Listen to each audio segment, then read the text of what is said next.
Hey family, it's your man Mark Black. You know what time it is. Welcome to Sucka-Free Saturday. I am glad to see all of you. As usual, before we get started, let's do a little bit of housekeeping. Because we got to make sure that everything is straight. I think the sound should be available now, Black. I had it muted for a second right from the beginning, but you should be able to hear it. There you go, right? Fam, before we get started, as usual, I want to welcome all the angry black sheep, right? Including potential angry black sheep. If you haven't subscribed to my channel, I hope after listening to today's broadcast, you decide to give us a look, right? Come join the herd, right? We need all the angry black sheep we can get, and you are definitely welcome. Thank you, Brother Richard. I appreciate it. I try to doll up a little bit for y'all. Be easy on the eye.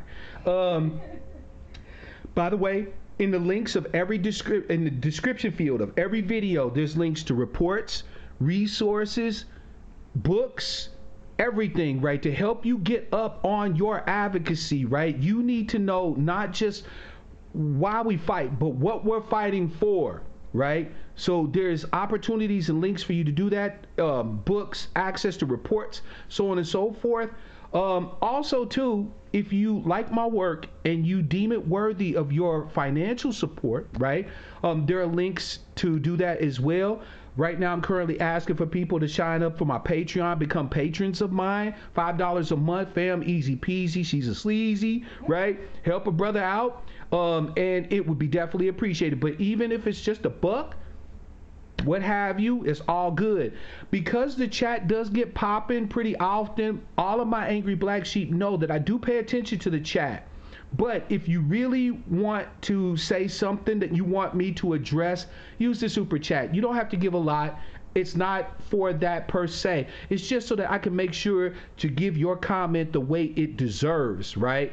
All right, so fam, before we get started, you know the routine. Let me shout you out, right? If you in the house, knock on the door. Let us know you here. You don't have to participate in chat, but pop your name in the chat so we can shout you out and thank you for your eyeballs, your time, and your support. First and foremost, Miss Denny's in the house. Shani, Shawalam, welcome to the broadcast. Darker Visions is in the house. Pretty Muslima, Salam, sister. Constance is in the house, right? Richard's in the house. Cool Unc, I see you, fam. Welcome to the broadcast. Monty, what it do, peoples, right? Let's see here. We got Sister Kizzy, beloved Sister Kizzy. Peace, sister. Dark Child is in the house. Black Man 903, what it do? Right? Afro Troop, welcome to the broadcast, fam. Warrior Scholars in the house. Beloved Sister Alma's in the house. Black Magic is in the house. Sister Sherry's in the house. John, I see you, fam, and you are on time this time. Welcome to the broadcast. Brother Chad's in the house. Welcome to the broadcast, fam. All right, so let's get to it, fam. Today's broadcast. Oh, by the way, Taj Marie, sister, I see you. Welcome to the broadcast. Today's broadcast, fam, is entitled "There's Shitty Thinking Everywhere." Brother James is in the house. Adric is in the house. Welcome to the broadcast, fam, and happy Sucka-Free Saturday to you all. Fam, there is shitty thinking everywhere. Like, it's crazy the level of shitty thinking that is just permeates every discourse, every interaction, the whole 9 yards. Right? The cool man's in the house. Fam, I see you. Welcome to the broadcast. Right? K Jr.'s in the house. Peace, fam. And we need to talk about the shitty thinking. Right? Because Warrior Scholar said non-thinking. That's a problem too, in and of itself. Fam, you have this brain computer. Roughly about 3 pounds of good solid genetic material up in between your skull plate. And it demands to be used. And all too often, many of us try to find ways not to use it. But that's a topic for a different broadcast. Even when we do use it, right? Many of us get bogged down in lazy thinking, in bad thinking, in shitty thinking, right? One of the things that I used to love when I was a boy was my mother every spring, right? Some of you who are from the South know what I'm talking about. Every spring, the house get cleaned out, right? Everything gets pulled from the walls, corners get dusted, all the shades and the drapes pulled down, everything is washed, wiped, swept. Spring cleaning, right? Spring cleaning was a way of getting rid of all of the accumulated detritus that built up in the household over the winter when we were all shut in like bears in a cave. It was a way of refreshing our domicile, making the air smell better, getting the dust out, making things healthier, so that we can start off this fresh new year with a fresh household, with a fresh mind state, right? Spring cleaning is important as hell if you live in areas with rough winters. But every so often, fam, we need a spring cleaning of the mind. In our meeting, our gathering, our confab yesterday, fam. That's right, Sister Sherry. We take the mattresses and the rugs to hang them shits outside. They get beaten, knock the dust out. Everything gets sunshine. Everything gets disinfected. Yesterday, during our little gathering, by the way, if you missed it yesterday, fam, you missed a treat. Shout out to the beloved sister, Miss Kawami. I see you, sister. Welcome to the broadcast. You missed a treat. We talked about so many different subjects yesterday.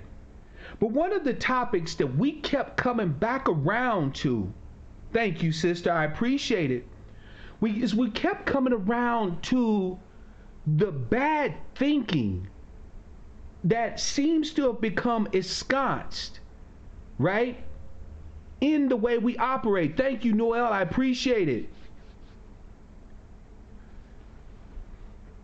We have to understand, fam, that our thinking is our emotional and mental currency, right? It has a value.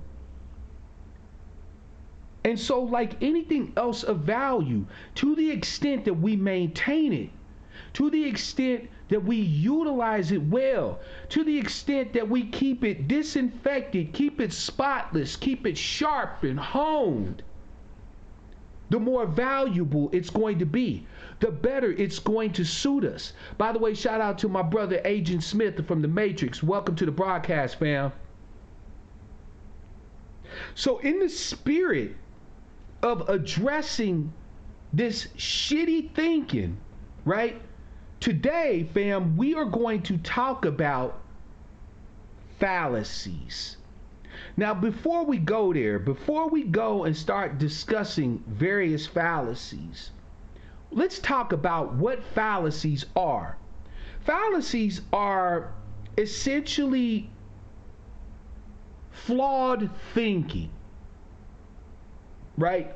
Fallacies are things that we think make sense, right?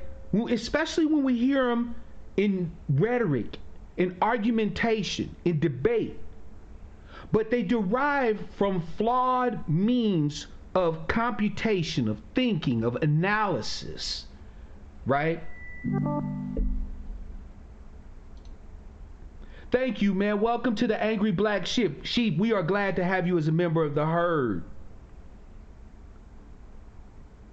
Fallacies, fam, are like misfolded origami shapes. It's like bad computer code, right? There's a phrase that's used in computer programming called GIGO. It stands for garbage in, garbage out. Right? You put in bad code, you're going to get a bad output after processing. Logical fallacies are like bad code in our thought process that whenever we process information is going to put out bad output. And we see the products time and time again of fallacious thinking, right? Of these bad encodings in our thought processes.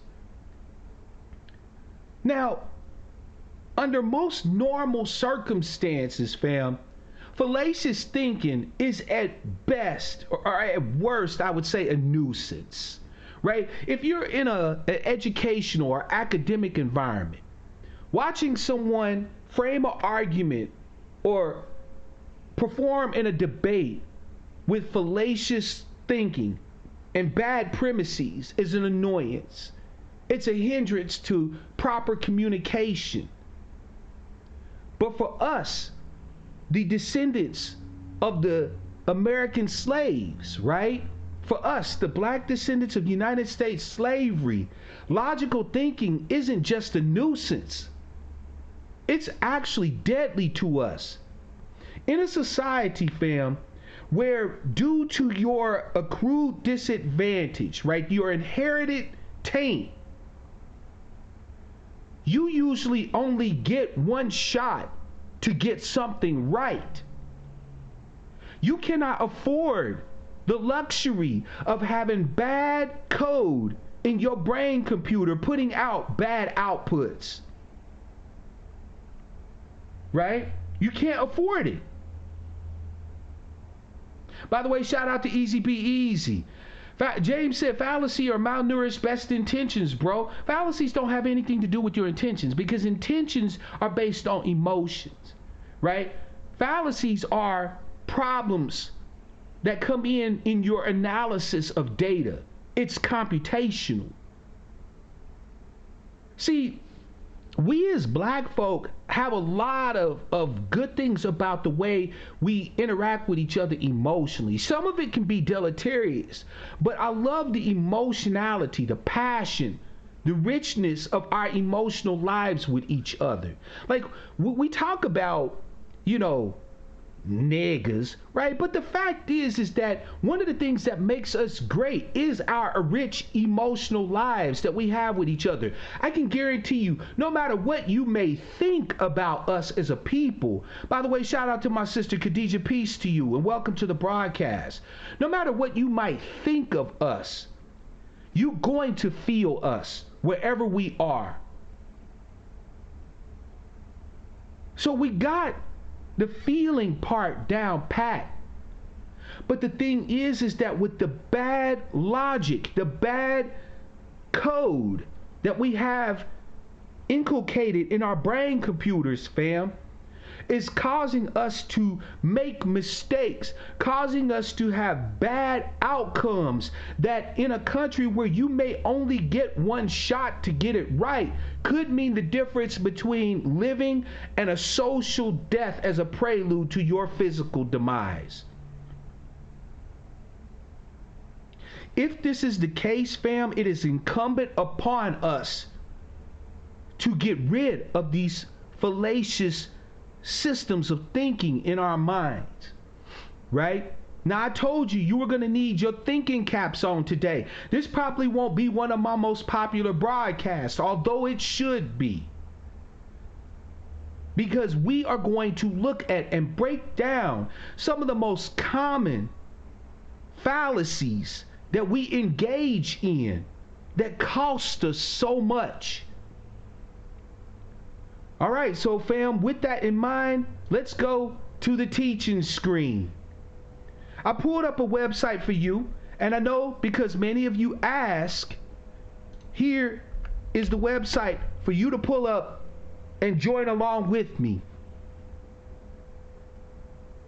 This is an article that specifically references debates.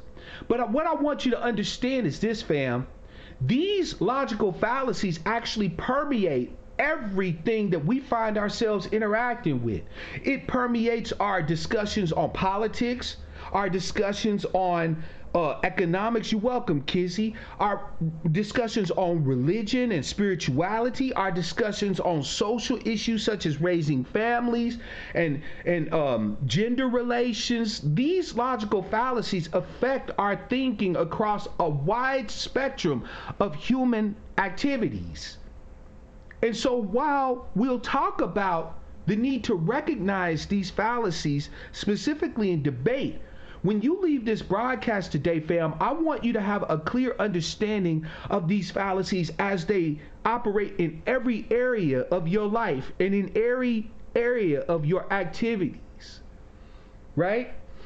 So we talked about what a logical fallacy is. Now, there are two types of fallacies. We're not actually going to get into formal fallacies. Formal fallacies are actually operations in logic, right? In the construction of arguments using premises and deriving conclusions from those premises, right? That's more formal logic. And there are formal logical fallacies, but we don't have room for those today, okay? If you're interested in that, I strongly recommend that you take, some sort of little online free course on basic philosophy, because it'll teach you a lot about, affirming the consequent and other formal logical fallacies.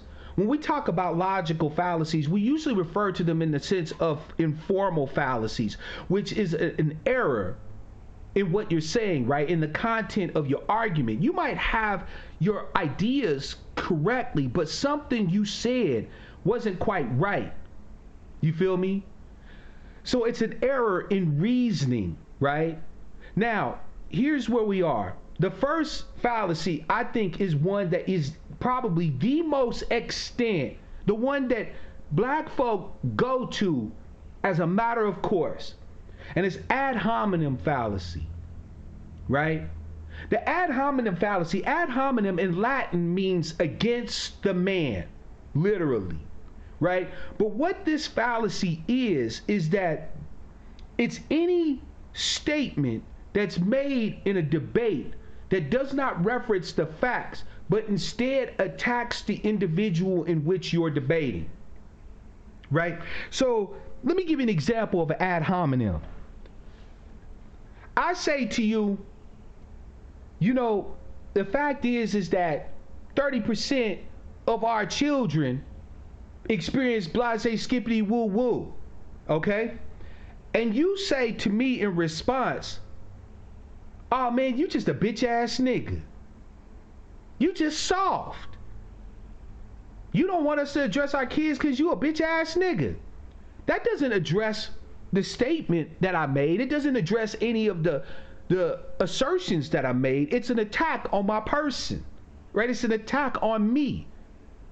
Ad hominems permeate our exchanges, not just with each other, but with pretty much everybody. This is one of our go-tos, and it's fallacious, right? Because when you are in a space where someone is presenting argumentation or making assertions about something, right? Your feelings about the individual making the assertions or providing the argument is immaterial. You should be able to address what they're saying with counter arguments, with counter evidence. If you cannot, then perhaps you should not be debating that individual or having that discussion. Or even more importantly, you should probably adopt their viewpoint in the absence of any countermanding evidence. But what often happens is that what we call debates isn't actually debate. What we call discussion isn't actually discussion. It would be more appropriate, if I was being generous, to call it proselytizing. And if I was being not so generous, I would call it browbeating. Because many times when we have discussions, we're not interested in the truth.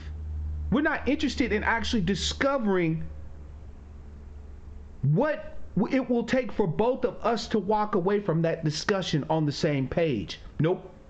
We're here to establish our viewpoint and our viewpoint alone. We're married to that viewpoint, and damn what anybody else has to say. We just know we telling the truth. So if you're trying to sit here and debate against me, it's because you a hoe ass nigga. It can't be because you actually may have opposing arguments or information that could countermand or counteract the data that I've brought or a different analysis. No, it's because you a piece of crap. So if I already go into a debate thinking that you're a dumbass, that you don't know what you're talking about, that you're going to try to spin me yarns, then I have no reason to respect you, and thus any attack against you is justified. Thus, the use of the ad hominem. Right? We say stuff like, you don't know enough. That's an ad hominem. That's not addressing the tenor of someone's argument. That's an attack on the person. And it's fallacious, lazy, flawed, shitty thinking. Let us continue, fam. You see here in the article all these different ad hominems against Hillary Clinton. Trust me, fam, I've used some of them. I've said Killary, right? I've said Shillery. That's true. I've used ad hominems. Fam, we're not going to talk about these today as if I'm innocent of them, right? As Dr. Mark Black, I'm able to diagnose you because I recognize your symptoms. I share them.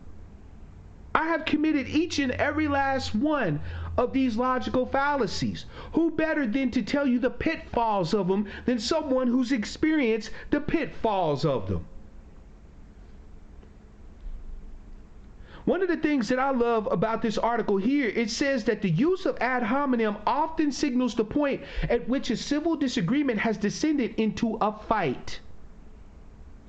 By the time you start indulging in the use of ad hominem attacks, we're no longer having a discussion. We're having a fight, a verbal altercation, a browbeating session. Now that might be fun when you're possessed with the spirit of petty, but all attempts at communication at that point of developing your arguments have been lost.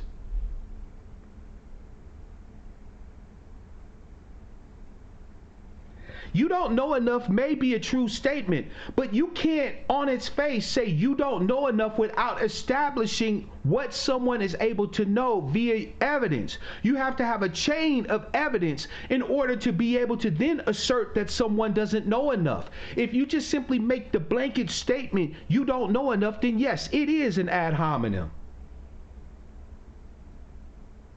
Now, if you tell me I don't know enough, and then after that say because of this, because of this, because of this, that at least gives me a point of argumentation. That gives me a point of being able to dispute your assertion that I don't know enough. And if I'm capable of disputing effectively your assertion, then your assertion does not hold. But the simple blanket statement, you don't know enough, is an ad hominem attack, riding solo. By itself. It's low-key shade. Let's just keep it a buck. Let's go on to the next one, fam. Because this one right here, god damn. If you thought ad hominem was a go-to, this was probably our second option. To straw man an argument is simply to attack a position that somebody never held. Right? I'll give you a case in point. If I say, it is incumbent upon all rational thinking Americans to support justice for fellow citizens, and you say to me, so what you're saying is that everybody needs to come up out their pockets for everybody else. Well, wait a minute, hold on a second. I didn't say that. I said that it's incumbent for us to support justice. Where did you get this other thing? And now you're attacking that, right? You base all of your arguments off of that when I never said that. Straw manning is taking my argument, setting it to the side, and propping up an argument that's easy to knock down. Now, here's a really cool thing about the straw man argument. A straw man is not something you necessarily have to do, right? First of all, a straw man is intellectually dishonest. To put words in somebody else's mouth is shady as fuck. But it does you no good to spend 15 minutes, 20 minutes, an hour, 2 days, 3 days, a week, a month defending something that somebody didn't say. It's a waste of time for you and a waste of time for the person that you're supposedly engaging with. One of the things that I like to do whenever I am having a discussion or a debate with someone is I like to do what's called steel manning their argument. Steel manning is actually the opposite of straw manning. It is taking their argument and framing it in a way that ensures that you are encompassing the best aspect of their argument. Right? So if you say to me, Mark Black, I don't agree with such and such and so and so, the very first thing I tend to do with you is I ask for clarity. And then while I'm asking for clarity, I try to steel man your argument. I say, so what you're asking me, if I understand correctly, is this, this, and this, which also inclusive of this, this, and this. Is that correct? That's called steel manning, and it shows respect for the individual that you're engaging with. It's saying that we can have a reasoned discussion with each other. That even if we disagree, I'm not going to misrepresent the point that I'm addressing with you. We're going to talk about what you want to talk about. But when you're being intellectually lazy, when you're indulging in this shitty thinking, the last thing you want to do is actually represent anybody in opposition to you argument in a way that makes sense. Because you don't want to have to actually face that argument. You don't want to actually have to argue against the topic that was brought on the table for discussion. I love us, but niggas will talk around the subject like no other. It's like, no, fam. Look, I only said this. Can we address this? I'm not talking about this. I'm not talking about that. I'm not talking about your mama. I'm not talking about your cousin. I'm talking about this. Can we address this one thing? Meanwhile, they running around and, running around the roads. It's just, right? So to prevent utilizing straw mans, right? Because it's intellectually lazy. It's unethical, and to be quite honest, it's just bullshit. It's not right that you demand that somebody try to argue for something that they, for a position they may not even hold. It makes no sense. What are you expecting to gain from that exchange? I mean, if you're all for wasting your time, there's no better way to do it in discussion than to straw man everybody to death. It's absolute bullshit. Right? I'm not arguing, fam, that people can't inadvertently straw man somebody. This is why in every discussion it is key to ask for clarity. I always try in every engagement. You guys have seen detractors come on the channel, right? When they pop in the chat and they say something that is that is in opposition to what I'm saying, before I address anything they say, the very first thing your man Mark Black goes to is to make sure I understand exactly what it is that they're asserting, exactly what is it that they're saying. I say, fam, do you mean by your statement X, Y, and Z? Oh, no, that's not it? Okay, so you mean blase skippity woo. Okay, right, thank you for clarifying that. I appreciate that. Because I want to make sure that I'm not wasting my time and their time addressing an assertion or a place of argument, or argumentation that they brought up that they didn't bring up. Straw man is a waste of time. It's unethical. It's bullshit. It's just crap. Don't do it, right? You do yourself and anybody that you interact with a favor by actually steel manning the argument, making sure that you have the clearest, most justifiable sense of what it is that they're saying before you address it. Let's go on to the next one, family. This one is this one is common amongst those brothers and sisters that be on some conspiracy theory shit.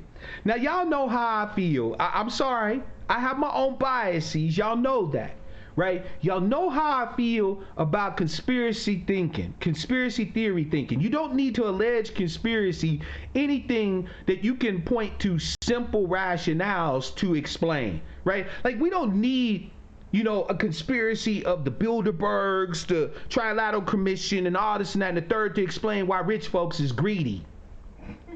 I'm just saying, greed explains that pretty well enough. They may organize to make sure that their greed is effective in getting them what they want, but you don't need to allege conspiracy for that, right? But an appeal to ignorance, or argumentum ad ignorantium, is simply saying that because we don't have proof that this is, that it is, right? I've heard it said, and I don't know how many of y'all watch the Boondocks, but y'all remember that episode with Riley and them trying to catch the killer to get Tom out of jail? And they had Ed Wuxler with them and Rummy. And Rummy was talking to Huey about the absence of evidence is not the evidence of absence, right? This is sort of an allusion to the potential for the appeal to ignorance, right? It's kind of manipulative in the sense that you're saying that because we don't have any evidence to support this thing, that it might be this thing, right?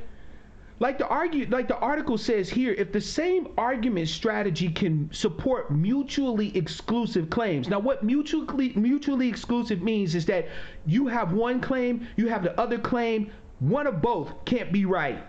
Good evening, Big Unc. Welcome to the broadcast. Brother Ibrahim, salam to you, fam. Welcome to the broadcast, right?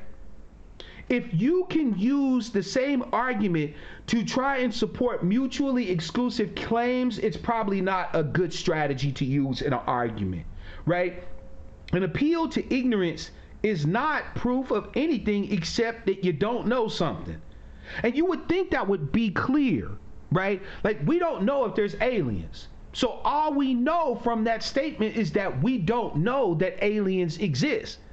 Not that because we don't have evidence that the aliens don't, that they exist, means that somehow or another they're hiding their evidence or we just overlooked it. No, the only thing that we can show clearly is that we don't have evidence. We don't know if they exist. This has nothing about whether or not they exist. This speaks to more about our ability to know, our ability to have the knowledge, right? An appeal to ignorance is useless because all you can clearly establish is that this is a thing you don't know, right? This one's easy, fam. Let's go on to the next, because you have heard me mention this one quite a bit. The false dilemma or false dichotomy, right? Also known as the black or white fallacy, the either or fallacy, so on and so forth, okay? This one I hate. And there's a reason why I hate it. I hate this one. I actually have emotional feels about this fallacy, this misguided, shitty thinking, right?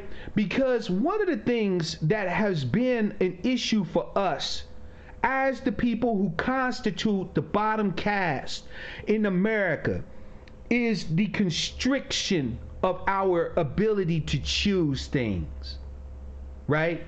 At every point, either someone external to us or someone who is a member of our lineage group, right, a member of our tribe, tries to consistently present to us choices that are reduced down to two. Dichotomy means two, right? Two choices. A false dichotomy, like Warrior Scholar gave a great example. Democrat versus Republican. Well, you know, if you don't vote Democrat, you must support them goddamn Republicans. How many of y'all done heard that in the last year?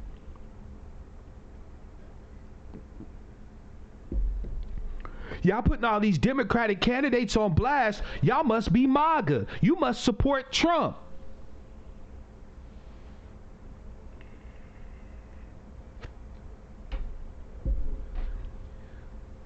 You niggas, all you do is talk about politics. Y'all must don't understand economics.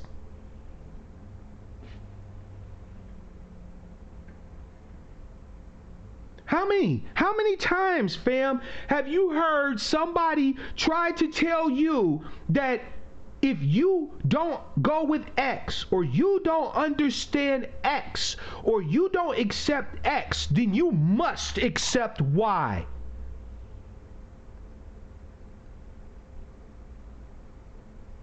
I fucking hate it, fam. I fucking hate it. You have people that claim to care for you, that claim to fight in your interests, who claim to love you, who claim to want to see the best for you, who consistently try to only present you with two options, when unfortunately for them, in a world where any possible permutation of things can exist, you often always have more than two options available to you. If you don't vote, you're a traitor to the ancestors who bled for your right to vote. Are you shitting me? They fought and bled for me to have the right. If I have the right, that means I can choose to exercise it or choose not to exercise it. Because if I can only choose to exercise it, well, guess what? It isn't a right, is it? It's a fucking obligation. That's why we have words like right and obligation in the English language, because they mean two different fucking things. I have often found, fam, that in any given situation that we are presented with, we often, very often, have more fucking choices than we're told we have.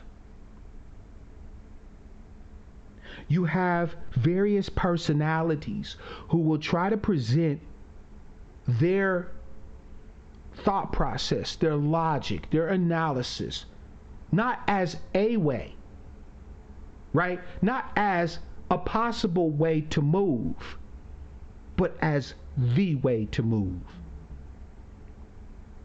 Because you're either moving this way or you're moving that way.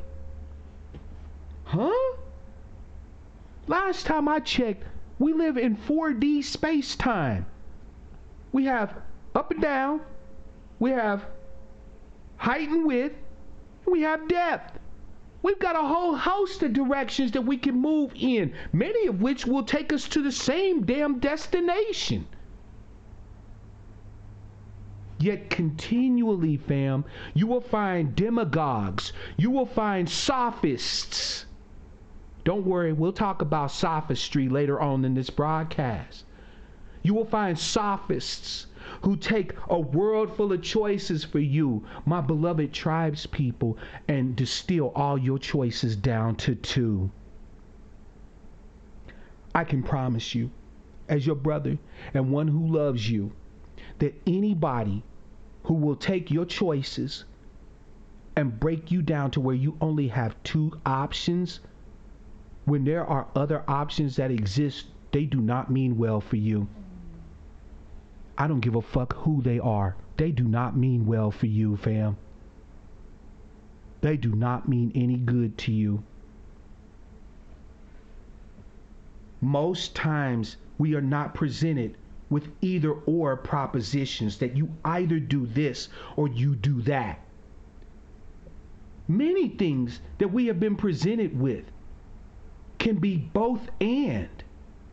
They're not necessarily mutually exclusive.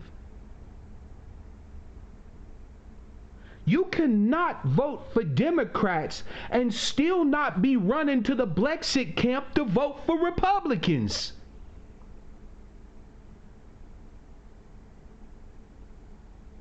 You can still be no black agenda, no vote, and still be producing and performing political advocacy.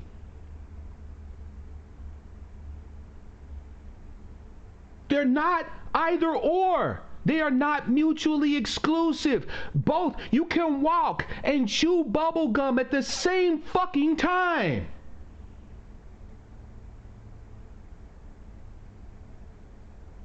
Anybody, including me, who tries to limit your options, fam, to operate and navigate in this space down to just 2 options, or even worse, present you with no options, just 1 option, they're not your friend. They're not who you thought they were. Because I can assure you, tribesmen, tribeswomen, my brothers and sisters, you usually, often, always have more than just the 2 options that some demagogues, some sophists present you with.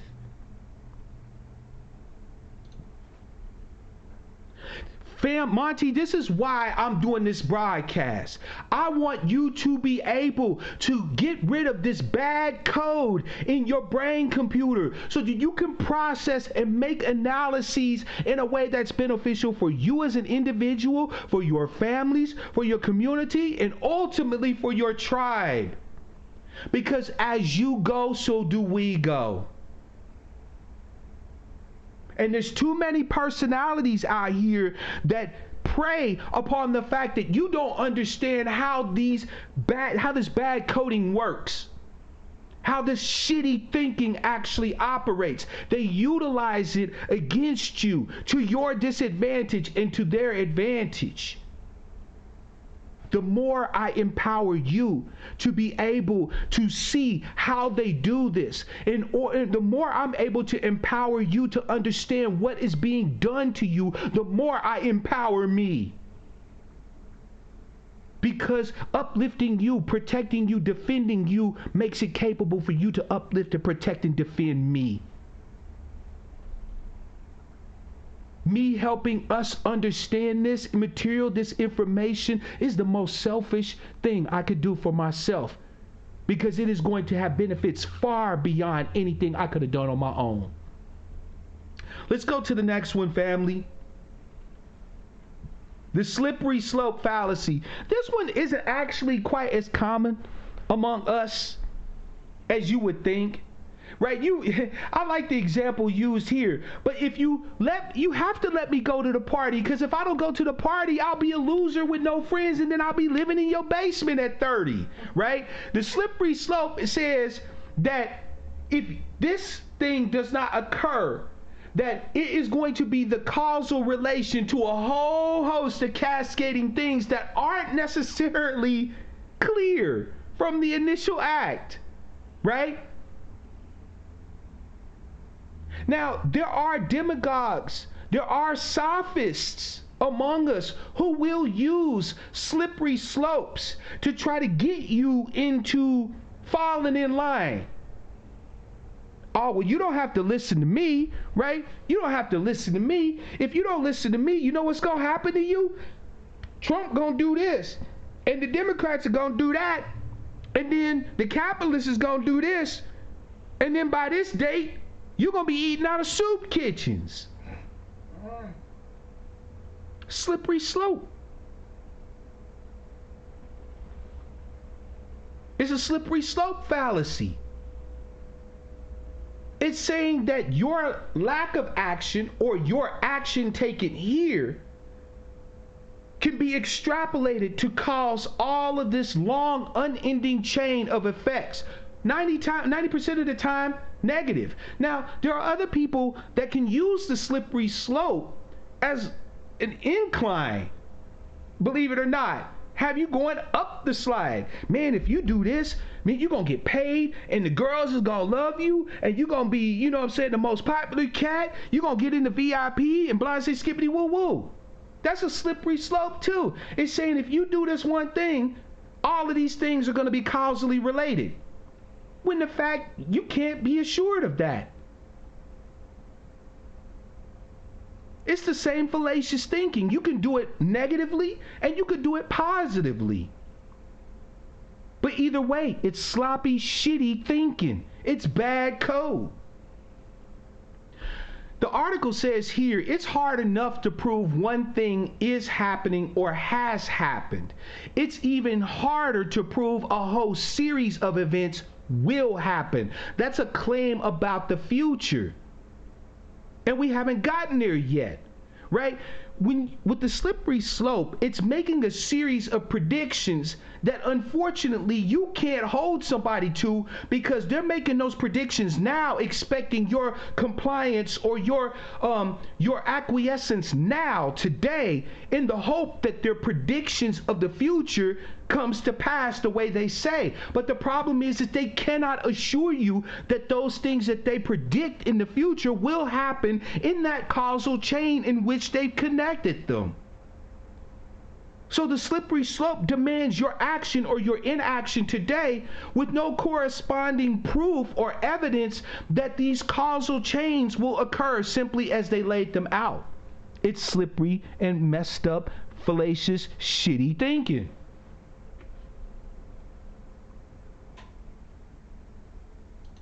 Just in case you want to follow along or review it later, there's the link to the article here. Please take the time over the next week to pick a fallacy and pick it apart and understand where you see it being utilized in your interactions with your friends and family, with the media as it comes on television, or the commercials you watch, or what the politicians say. You'll find most often that there is a host of fallacious thoughts and ideas being thrown at you.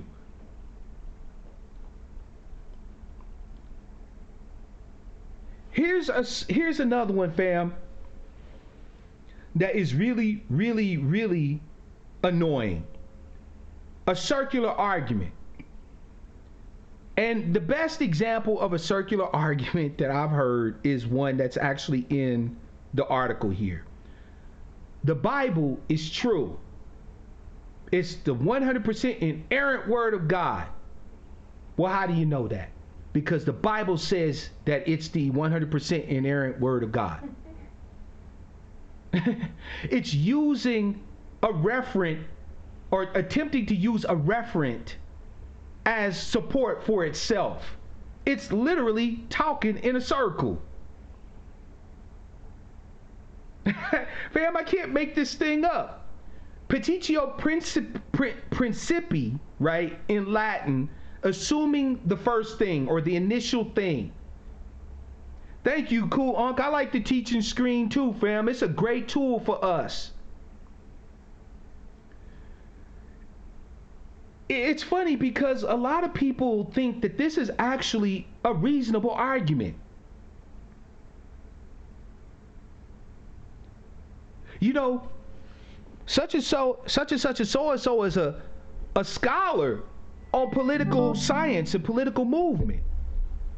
I like the teaching screen. Yep, I feel you, fam. I do too.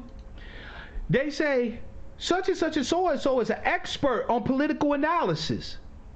Really? How so? How do we know that? Well, because they said they have a degree in political science. Okay, that means what? Like circular argument, using the referent to try to prove the existence of the referent. It makes no sense. Like, when we say it out loud, fam, when we examine it, you look at it and you go, people can't fucking think that way. But fam, you hear it every single day. You hear it every single day. Circular argument. Monty said, man, somebody did that to me today. I showed them they were factually wrong and they just kept saying the same thing in a different way. Man, isn't it annoying as fuck? Like, it's almost like not even making an argument. It's just putting up a wall of words around the idea to prevent you from ever actually like examining it or attacking it or addressing it in any way, shape, or fashion. It's just like, nope, it's true. Why do you know it's true? Because it says it's true. What? That's like saying, I'm rich. Well, how do you know I'm rich? Right? Because I told you I'm rich. You know, black people kill black people all the time. That's why there's black on black crime.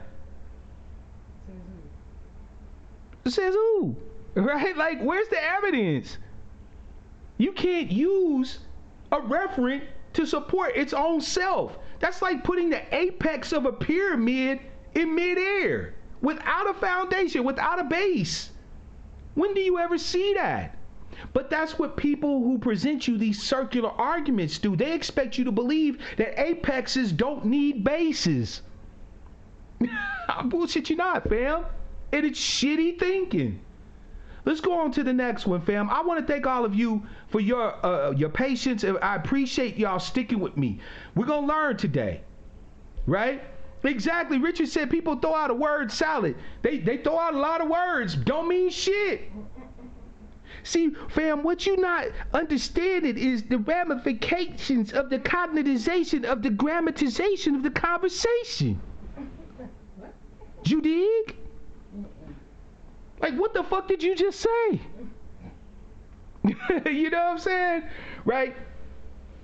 Here's another example, fam. Here's another example, fam, of a logical fallacy. Hasty generalization. And we are all fucking guilty of this one. Like, don't even try to say, Mark Black, I don't know what hasty generalizations are. Nope, you can't. Because we all do this one. Basically, it's a general statement made without sufficient evidence to support the statement.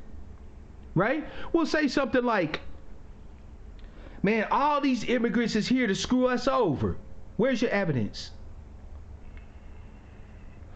Where's your evidence? I'm not saying you're necessarily wrong, right? But when you make a statement like that, you can't make that assertion without evidence.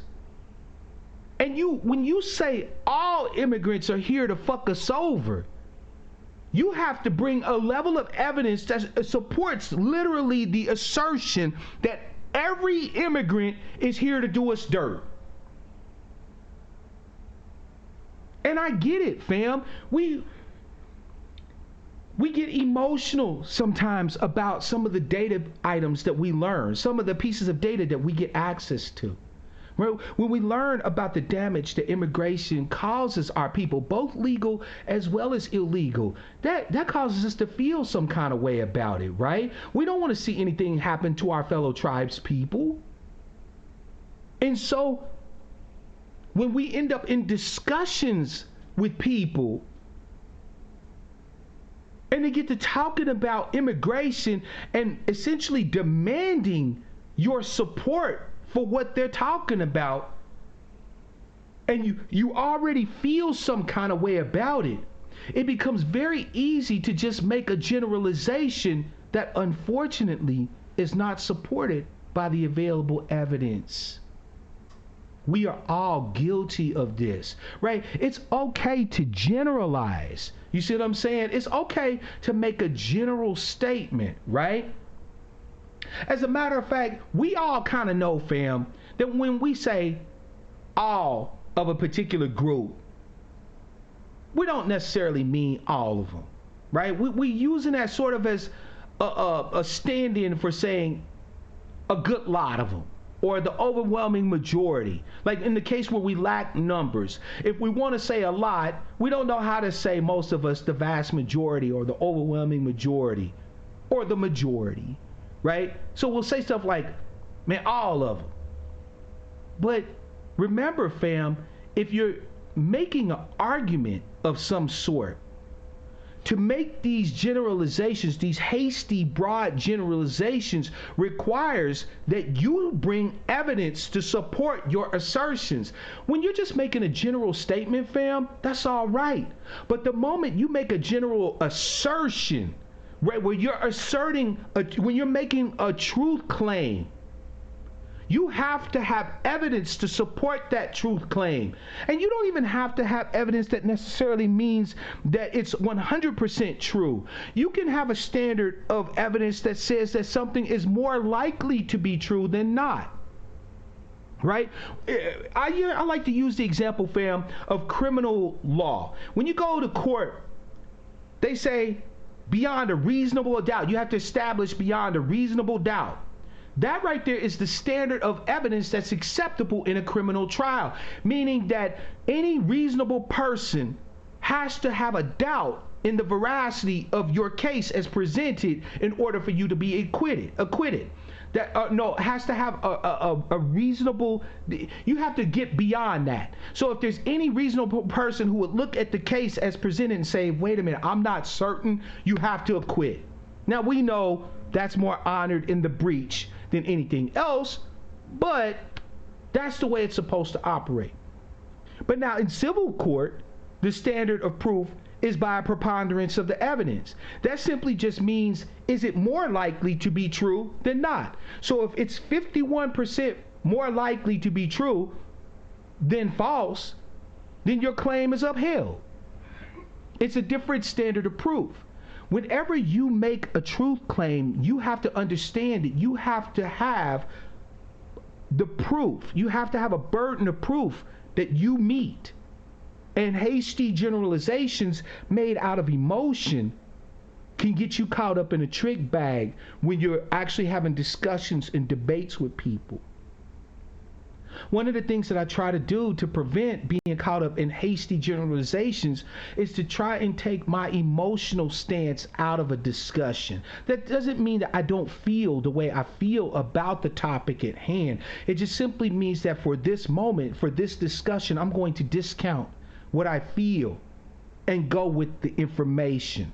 Even if it counteracts or hits me in the feels, I can't afford to touch that. I have to just address the information. And if I do that, it tends to steer me away from hasty generalizations that I can't support as evidence. Because, fam, it only takes one time for you to make a hasty generalization in a discussion with these fucking progressive Democrats or these right-wing nut job Republicans for them to completely dismiss everything that you just worked so hard to build up. You have to be careful of making broad statements, truth claims that are not supported by the evidence. Let's go on to the next one, fam. We more than halfway home. Y'all rock. I appreciate y'all having y'all's thinking caps on today. Right? The red herring fallacy is a distraction. It's a distraction. Basically, if you're having a discussion with somebody, you see what I'm saying? And then they start talking about something else that don't even have anything to do with what you're talking about. It's a red herring. They trying to get you to deviate from the topic at hand by distracting you. It's a tactic. By distracting you verbally from addressing the topic at hand. See, this is actually fairly common. And the cool thing about the red herring fallacy is that this is one of the ones that's kind of mild, right? In other words, it happens so commonly that you can't necessarily ascribe malice to this one, because part of the issue with red herring fallacies is that sometimes it's hard to see how different topics mesh together, right? Like if I talk about economics and then introduce the concept of sunk costs, you may not understand that sunk costs is nothing more than a discussion of the psychology of economic strategy, right? So if I introduce that topic into the subject, you may not understand that it ties in, and you may consider that a red herring where it's actually not. You feel me? Right? Because sometimes different topics are hard to see where they connect together, where the ties are. there's oftentimes the assumption that somebody's trying to distract from the point at hand when they may not actually be, where they may be introducing another line of evidence to buttress their initial argument, right? So this isn't one that I'm talking about because I see this one as being a major issue. It's just one that I want you to be aware of can occur. When you see people habitually introducing other topics in, that you just for the life of you can't figure out how the hell this relates to what y'all was talking about, it's likely that they're doing a red herring, that they're trying to distract you from the topic that's supposed to be addressed by your current discussion. Okay, fam? Let's go on to the next one. The tu quoque fallacy. Oh, goodness. I couldn't wait to get to this one. Tu quoque, in Latin, you also, or you too, literally, right? Fam, my people love this one more than anybody, it seemed like. I love y'all, my fellow tribesmen, but I see tu quoque, oh my God, every day and everywhere. Tu quoque is simply, basically saying that you too. So somebody brings up a point of discussion. Fam, I've noticed that you've been really hostile and combative to people, right? You've been supporting a real hostile environment recently because of X, Y, and Z. Oh man, well that nigga, he be over there talking shit all the time. Tu quoque. You too. Man, what is with all these personal attacks that you making on, immigrant peoples here in the United States? Man, have you seen the shit them immigrants say about us? Tu quoque. Tu quoque isn't denying the true claim of the initial statement that was presented to you. Yes, you've been hostile, you've been disrespectful, you've been shady, you've been petty, you've been shitty. So you don't even bother to acknowledge the truth of the claim that was made against you. The very first thing you do is point at somebody else and say, them too. Oh yeah? Well, what about you, fam? I saw you last week going in on such and such and so and so. Tu quoque. You too. Alan, that one right there. Why? Well, wait a minute. White folks do it too? Ah, man, you know, blase skippity woo woo, them white folks do it too. So that must mean it's all right for us to do it too. No. See, tu quoque doesn't actually address the issue, right? If there's an issue with hostility or with bad information or bad acting, right? If you are, off point, if you're not on your square and you acting badly, the use of tu quoque or you too doesn't allow you to get back on your square. It doesn't help you to actually resolve the issue that's got you off balance, that's got you off point. What it does is it just simply points you in another direction. It's an appeal to hypocrisy. Well, it's okay if I do it because other motherfuckers say one thing and do it too.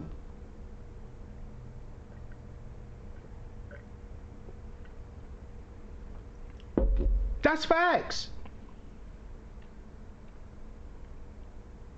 I'm not going to continue to do my work that I do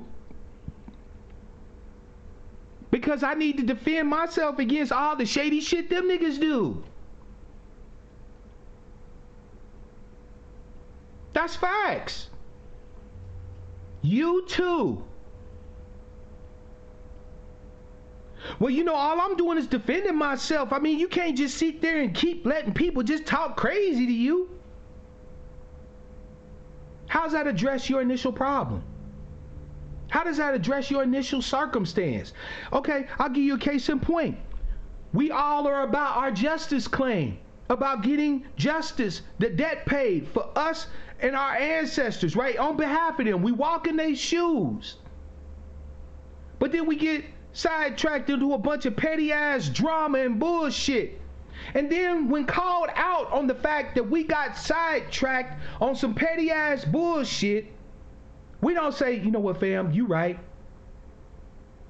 Damn, this ain't got nothing to do with us pressing home this justice claim. I'm good. You say, well, what about that nigga over there? He said blase skippy woo woo. You don't think I should let that stand, do you? You too. This is such a common fallacy in every interaction. Politically, economically, socially, religiously, you name it. We indulge in this without even understanding that it is bad code. It's fucked up code in your brain computer. Right? Reason should tell you that if someone is established and they have veracity, right? They have established a truth claim on you or on your behavior. That moving forward, if you're going to do anything, you need to address the truth of what it was that they brought up. If you tell me that I am being petty and you've established that with clear evidence of my petty behavior, I can't move forward in a positive fashion until I address my petty behavior. That does me a disservice and it does you a disservice. If you tell me that I have been divisive and you've been able to establish clearly that I've been divisive, I can't move forward positively without addressing my divisive activities, my divisive rhetoric, and so on and so forth. Tu quoque can't stand, and we still have continued positive interaction amongst each other. You don't get to say that because other people do it too, that you should be allowed to do it. An argument from hypocrisy is just hypocrisy. Thank you, Kimberly. I'm glad to be providing this topic for us today. Don't worry, I'm going to open up the lines here shortly. Fam, we almost home. Causal fallacy. Causal fallacy is basically any messed up identification of a cause, right? Now, this one's tough. So let me kind of give us some examples of a causal fallacy, right? A causal fallacy, one causal fallacy could say that this happened because of this, right? Like, if you say that the car was wrecked because of X, you need to establish the chain of causality, right? In other words, you have to establish that this caused this.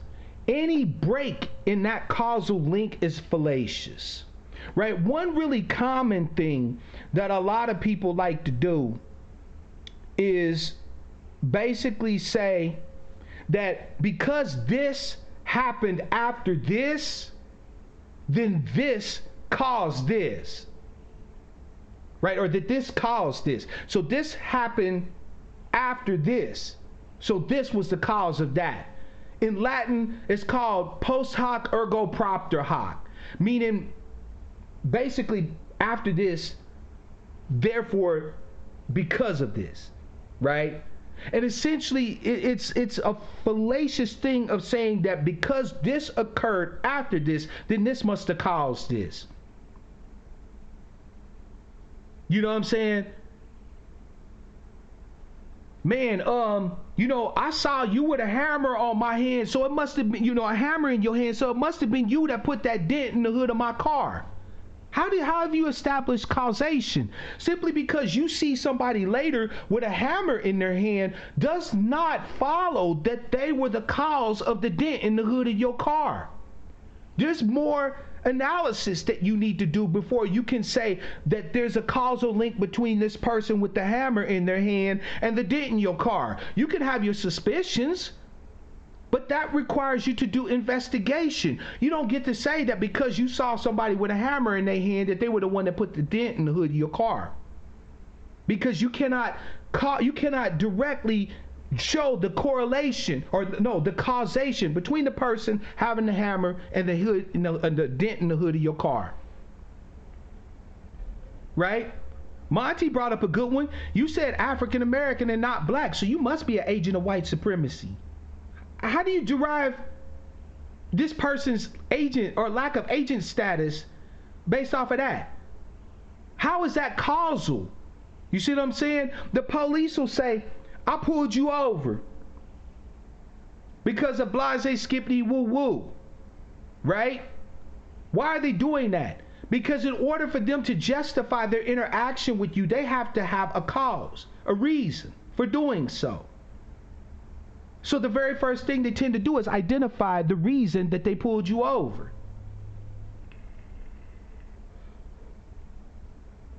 But a cop can't pull you over and say, I saw a black cat run across the street back there, so it must have been you that caused it.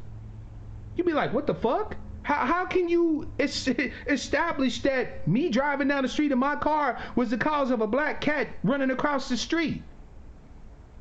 Causal fallacies are tough, fam, because you have to essentially understand how things are linked together. And all too often we make a conflation, fam, between correlation and causation. Right? We take things that can be tied to something and then use those things that can be tied to something as the cause of something.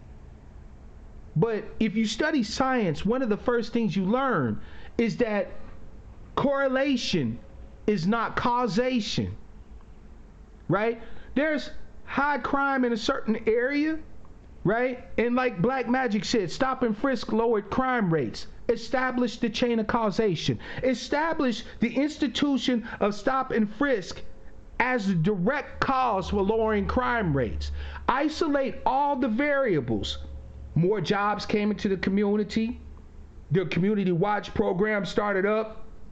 People got more religious and started going to church so they didn't do wrong. There are all these other variables that are all correlative. They all tie into possible reductions of lowered crime rates. But for people who are practicing causal fallacies, they pick one and establish it or try to argue that it's the cause without establishing a clear chain of causality. I'm gonna move him forward because that one's heavy. Y'all need to study that one a lot more, all right? Here's one that I really wanted to discuss today because I think this one is completely appropriate for the time in which we find ourselves. The fallacy of sunk cost. This one is simple. There's a phrase that we black folk have a saying. We have a saying in our community, right? As the black descendants of United States slavery, we have a saying. Throwing good money after bad money. That saying is what we say to people who have put so much time, effort, resources, actual money into a thing with nothing being coming back as a return, and yet still throwing more time, more energy, more money, more resources into that thing. Right? This is flawed thinking because we're thinking that because it was worth investing in previously and we don't want to hold the L, that we must need to continue to invest in it. The fallacy of sunk costs has us continuing to stick with people, circumstances, situations, investments that should have long been discarded. Somebody said Umar Johnson. That's a prime example of sunk costs. Let's not even assume that Umar Johnson is acting with any malice. Now, I think that it's good to argue at this particular point that he may be fleecing people, but I digress. Thank you, Black Magic, for the love. I appreciate it. But let's say, for the sake of argument, that he has no malice. Good show. And he's just continuing to raise funds for this Frederick Douglass Marcus Garvey Academy of Excellent Black Education, or whatever the case may be. Yet every time questions arise about his progress, the man's holding him back. The IRS been fucking with him. He ain't had access to the funds, so on and so forth. At what point, fam, do the community say to Omar, yeah, fam, we've thrown enough resources at this thing. Maybe it's just not going to come off the way you talking about it's going to come off. But thank you for bringing us the idea, and move on to the next. The fallacy of sunk costs, fam, affects us politically. Sister Sherry said voting for Democrats. We voted for Democrats for 56 years. It's our party. We've invested the most into them. We've been the most loyal.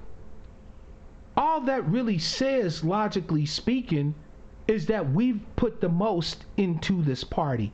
It says nothing about the actual value of our investment, the possible rate of return on our investment. All this says is that we've thrown 56 years of political capital and support into this particular political party. But when we operate under the fallacy of sunk costs, we refuse to ask the key questions. The key question being, should we continue to invest more political capital into this political party? That's a key question. Whenever you find yourself in a situation where you have to evaluate sunk costs, you have to look at what you've gained, right? So what was your return on investment? Now that requires you being dispassionate, right? This requires you taking sentiment. This requires you taking your emotions and your feels out of it and just looking at the hard fucking numbers. My mother used to listen to country music all the time. She loved Kenny Rogers. There was a song that he did called The Gambler. And I know a lot of you know the chorus. You gotta know when to hold 'em, know when to fold 'em, know when to walk away, and know when to run. You never count your money when you're sitting at the table. There'll be time enough for counting when the dealing's done. The Gambler, that chorus was a perfect example of understanding how to operate under sunk costs. You gotta know when you got a winning hand, when you should hold them. And you got to know when to say, nope, I'm out. This bet's not for me. You got to know when to say, hey, it was a good run, fam. Thank you. Get up and walk away. And sometimes you got to know when to dip.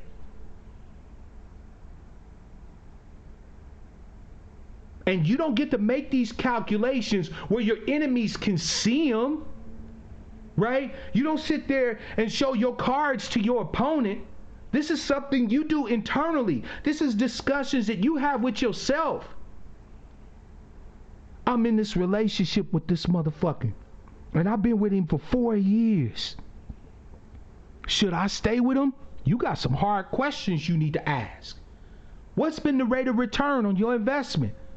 You've invested 4 years. What else have you invested? You've invested in your emotions. You've invested your time, your effort, your bread, your money, right? You've invested your resources, your car, your place. You got your family involved with them. Okay, so that's what you put in. Now, what have you gotten back from putting all this into the relationship? And you need to just do a tally. This ain't got nothing to do with your feelings. This ain't got nothing to do with what you want or what you desire. Nope, this is just simple mathematics. And if after doing the math, what you have gotten in return doesn't even break even with what you put in, at the very minimum, you haven't even broke even, you haven't gotten back just as good as you put in or better, you got some tough motherfucking choices to make at that point, fam. We keep investing resources, capital, time, energy, and people, and projects, and resources, all of that, and we keep investing in so much, fam. But my beloved tribesmen, I'm telling you today that we need to wake up and understand when it's time to cut bait. It's okay to cast your line in and try to fish, but you got to know when to fish and when to cut bait. There are people that we listen to. There are people that we respect, that we adhere to, that we cleave to, that we've invested our hearts, our minds, our time, our energy, our resources into. But when we start to see that when doing the tally, fam, what we're getting back from what we put in doesn't break even, you might strongly have to consider cutting them people off. Letting them go their own way. Regardless of what it used to be. When you only had a little investment in and you were getting a little back, maybe that was cool. The first 6 months you kicking it with them and they telling you the truth on everything and y'all getting along famous and everything is clicking on all cylinders, it's all good. But then they start slipping. They start showing you a side of them you ain't seen before. And soon, you're investing more and more time, but getting back less and less. At some point, fam, you got to know when to call it. You got to know when to say, okay, I've sunk everything that I can into this. I can't consider sinking any more into this. I'm throwing good money after bad money.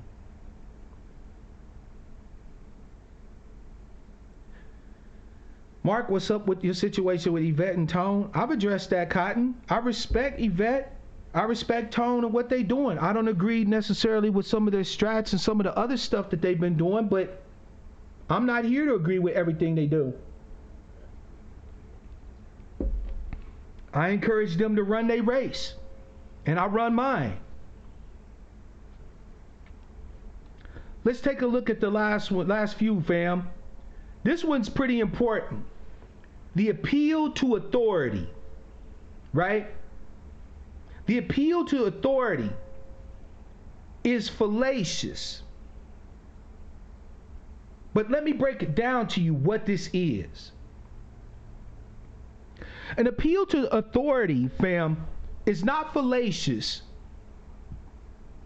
if you appeal to an authority that actually is an authority on the matter that you're discussing. Okay? Let's keep it a full ass buck. If I'm talking about economics and I quote an economist, that's not an appeal to authority. An economist, a trained economist, actually is an authority on economics. Or at least any reasonable person could assume that they're an authority. You feel me? So, because of that, it's okay to cite them. You see what I'm saying? It's okay to cite them. Chris, I don't know what you're talking about. You'll get a chance to call in later. I don't want to address that right now. We actually learned some stuff over here. You can participate in that. And if you want to call in and talk to me about that when I open up the lines, feel free to do so. But I don't know what you're talking about as far as active with B1. I don't know what that means. But what happens with the appeal to authority is that it can be misused. For example, if I make a psychological statement, a statement discussing psychology, and I quote President Trump as an authority, that's an appeal to authority. Well, you know, the president said that psychologically speaking, well, who the fuck is the president? He's the president of the United States. What's his qualifications to speak on this particular matter? Right? I have a right to question that. You see what I'm saying? An appeal to authority is an attempt to basically utilize somebody's power or their position or their credentials to buttress the statements that you made. Now, under normal circumstances, you see what I'm saying? It's okay to cite authorities, especially if those authorities are actually authorities in the topic at hand. The problem comes in, fam, when you start citing people's credentials as meaning they can discuss intelligibly other shit. Like, I have a problem with those people who are big fans of Noam Chomsky. Noam Chomsky, if you're not familiar with him, fam, is a linguist. He has a PhD in linguistics. And when it comes to anything dealing with linguistics, I consider Noam Chomsky to be a hell of an authority on linguistics. He's got an established body of work on linguistics that I think is second to none of any linguist in modern day times. But now Noam Chomsky makes pronunciations on political structures and systems, economic structures and systems, and while they may be interesting pronouncements, while I might maybe in the main agree, who the fuck is Noam Chomsky in politics or in economics? He's a linguist. He can speak authoritatively as a linguist.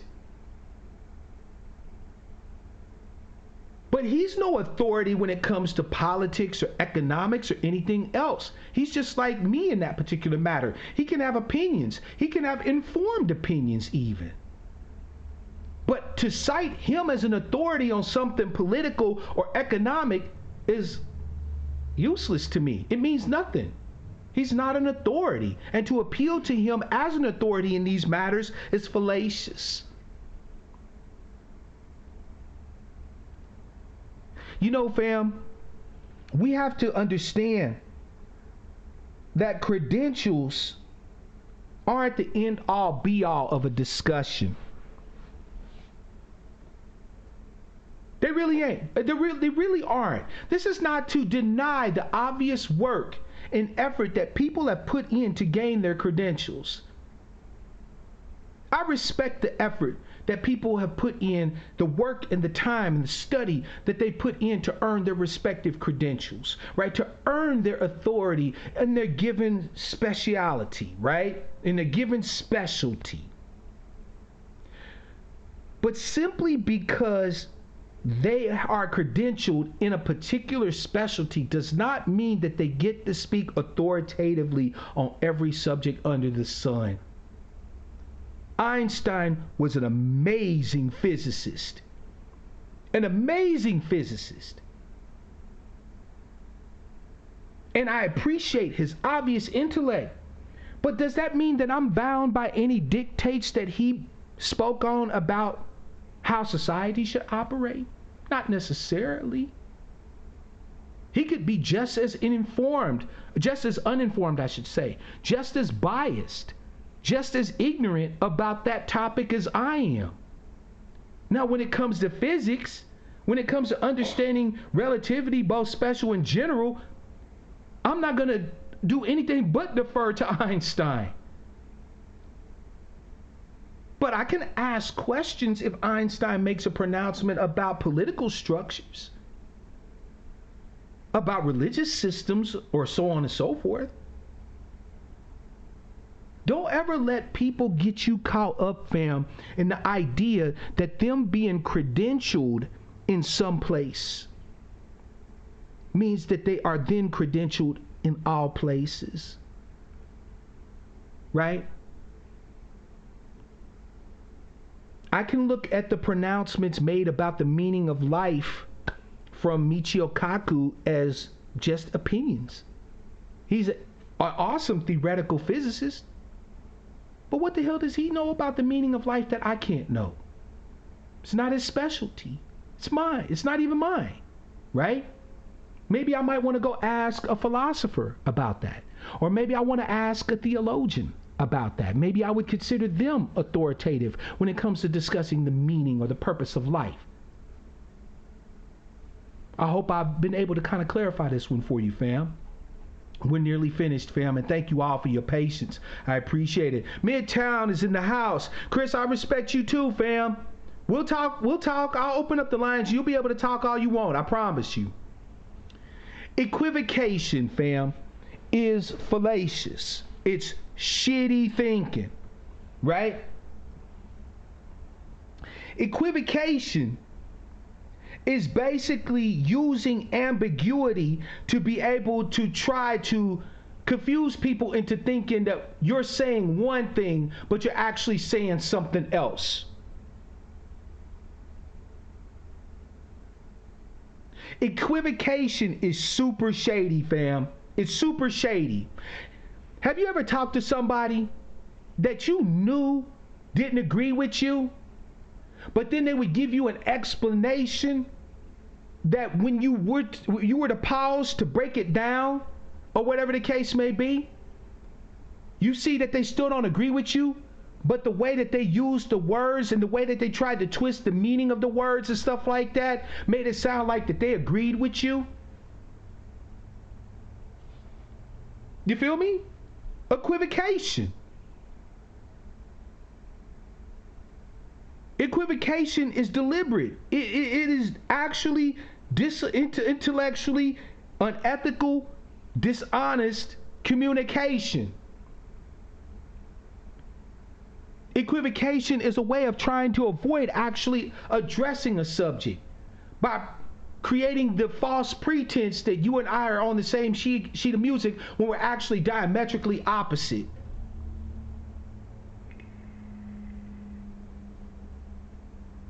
So you still get to hold on to your, Chris, I won't have personal attacks of individuals in my chat, fam. You can talk about me all you want. I don't care. Don't bring up Jason Black. Don't bring up Yvette. I don't want to talk about them. This is not the forum. This is not the place for that. If you have something that you believe about Jason Black, take that to his channel.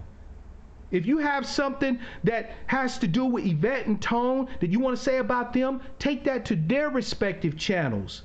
Over here, I don't want any personal attacks on anybody. You are welcome here, but that is not. And we can address, like I said, you will get a chance to address with me the specific issues that you have with me. I encourage you to call in when the lines open, because they will be opening shortly. So I hope you do that, okay? Again, we could talk about it right here. I ain't mentioned necessarily nobody's names or whatever the case may be. So you'll get your chance to talk to me about whatever issues you have with me on my channel today. I promise you. So just stand by, fam. You good? Just no personal attacks. Cool? All right. So yeah, family, equivocation is simply trying to get you to pretend that what you're saying, somebody else is saying. Even though we know that they're not. They create a false sense of clarity when it's actually ambiguity, right? There's no real clarity. Somebody mentioned it in the chat earlier, word salad. Word salad is a type of equivocation in my opinion. You feel me? Right? Because word salad tends to confuse the situation to the point where you're like, well, damn, do they agree with me or not? Like, are they saying the same shit I'm saying or not? Equivocation is designed to introduce confusion, to introduce ambiguity. It's designed to reduce information so that you don't have enough data to be able to make a proper analysis. And whenever you are indulging in this, or you see it being indulged upon you, understand it comes from shitty thinking. We're almost done, fam. The appeal to pity. The appeal to pity, or argumentum ad misericordiam, right, is basically saying that it's an argument to feeling sorry or compassion, right? It's basically not about truth or false.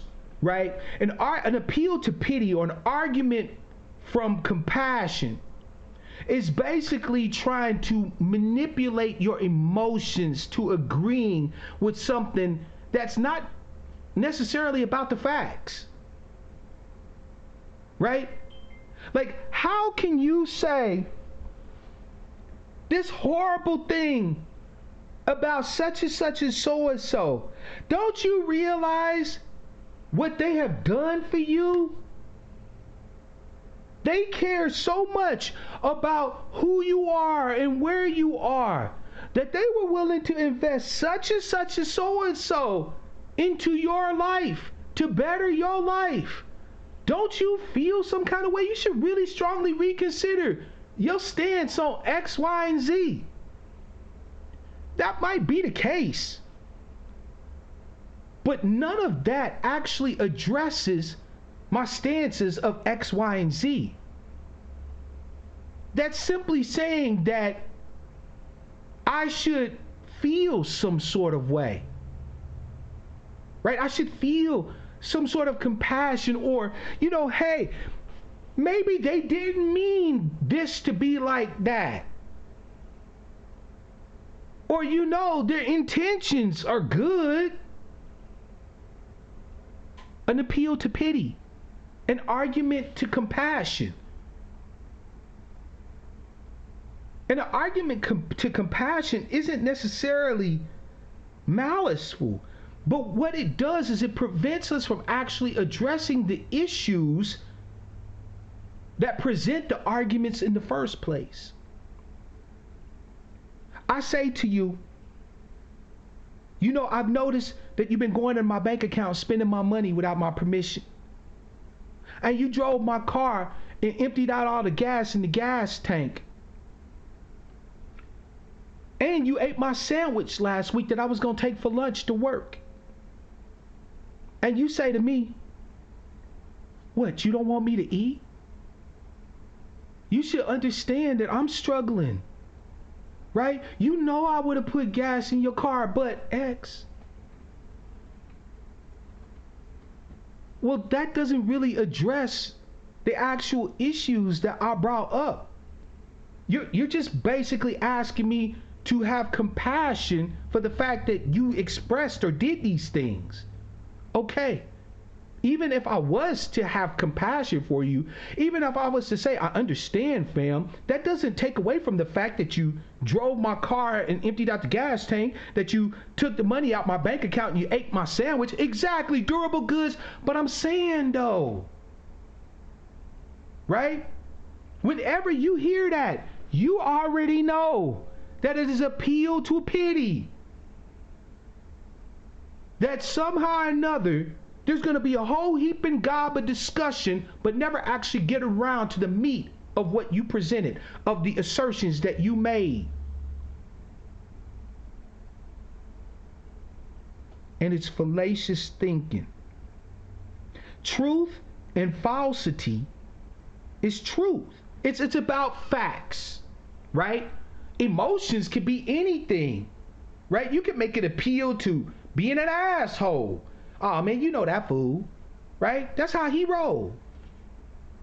That's not addressing the fact that that person may or may not have done X, Y, and Z, or said X, Y, and Z, or whatever the case may be. That's just saying, oh, come on, man, you know him. That dude cray, right? An argument, an appeal to sanity or insanity or whatever, right? An appeal to emotion, fam, is just that. It's an appeal to emotion. It doesn't address the points that were brought up. And it introduces murkiness into a discussion that don't need to be there. Sometimes, fam, the facts is just the facts. Like, let's address the facts. Let's answer the questions and so on and so forth, right? Sometimes there just don't need to be any emotional anything injected into a circumstance or a situation. And you should be suspicious, fam, anytime someone is looking to introduce emotional things into something that is essentially at its core about veracity or lack of veracity. You follow me? All right, fam. And last but not least, we're going to get to the bandwagon fallacy. How many of y'all heard this one, fam? How many of y'all know or heard this one? Man, what are you talking about? You know it's true. Everybody know it's true. Bandwagon fallacy. If you needed no other example of the bandwagon fallacy or argumentum ad populum, you heard it. You've heard it 1,000 times. Come on, man, what are you talking about? Everybody know that's true. Really? Is it true that everybody knows this is true? And even if everybody did know it was true, Chris, I've said it before, fam, and I'm not going to say it no more. You going in timeout. I'm not blocking you. You will get a chance to call in, but I will not have you making personal attacks in my chat. Period. It is not acceptable. I will not block you because I actually have no problem with addressing you and what you have to say. But you will not be attacking anybody here but me. If you disagree with something I say, you're welcome to come here and do that. The floor is going to be yours. You will not mention Jason Black. If I mention them, this is my channel. I can do that. If I mention Yvette and Tone, I can do that. They don't need you to defend them or cut them down. They're grown-ass people. They can come and defend or say anything to themselves or for themselves. If you have an issue with me, you will get to address it. I promise you. But if you keep up with the personal attacks, you're only going to find yourself talking to yourself. That's it. The bandwagon fallacy, fam, is the idea that because a lot of people think something is true, or a lot of people are saying something is true, that it must be true. Now, here's the thing, fam. We actually have little sayings and stuff like that that we use to try to support the idea of attaching ourselves to bandwagons. Sayings like, where there's smoke, there's fire. Right? Fam, yeah, hit a one in the chat if you heard that one, right? Where there's smoke, there's fire. I've heard that 1,000 times. Where have you, hit a one in the chat if you heard, oh, fam, where there's smoke, there's fire. See, fam, bandwagon fallacies, I think, are somewhat the seeds of conspiracies.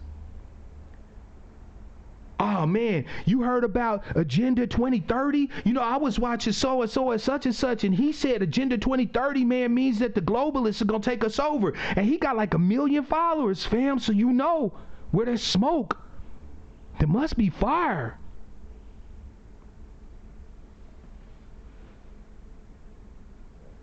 One of the things that I was blessed with, fam, is a mama that don't take no shit. Shout out to Mama Black. And my mama always told me, if everybody believes it's cool to jump off a motherfucking bridge, you gonna do it? Right? If everybody think it's cool to jump off the Empire State Building, your black ass gonna do it? My mother taught me early on about the madness of crowds. Something that would not even get any traction in your head, fam, in your head, right, by yourself, strangely starts to become sensible when you get 10,000 other motherfuckers that believe the same shit. Oh, I match your subscriber numbers over my subscriber numbers every day. I got millions of people that hang on my word. Okay, that means millions of people can be idiots. That doesn't necessarily make them all right. That doesn't make my few subscribers wrong. That just means you got more people that see, fam. This is what I'm talking about. If you notice, a lot of these fallacies that we commit actually have an emotional element that are applied to them, right? Where people are trying to introduce emotional things and fake them as logical argumentation or logical discussion or debate. Brother Tazabah, peace to you, man. Shalom, brother. Right? If you notice, a lot of this fallacious thinking wants to mess up your brain computer by admixturing emotion with your thought process, right? Not letting you think clearly about what's happening. It's okay, fam, for you to feel what you feel, right? You have every right to feel how you feel about things. Far be it for me to ever tell you you don't. You see what I'm saying? But when you're starting to do data analysis, when you're looking at information, when you're looking at computation, your emotions don't got shit to do with computation. I don't really care, fam, how you feel about 1 + 1 equaling 2. 1 + 1 will always equal 2. Period. You can feel however, you said you can feel however you want to feel about that. Man, what you mean it's going to equal 2? That's some bullshit. Right? But the fact is that 1 + 1 equals 2.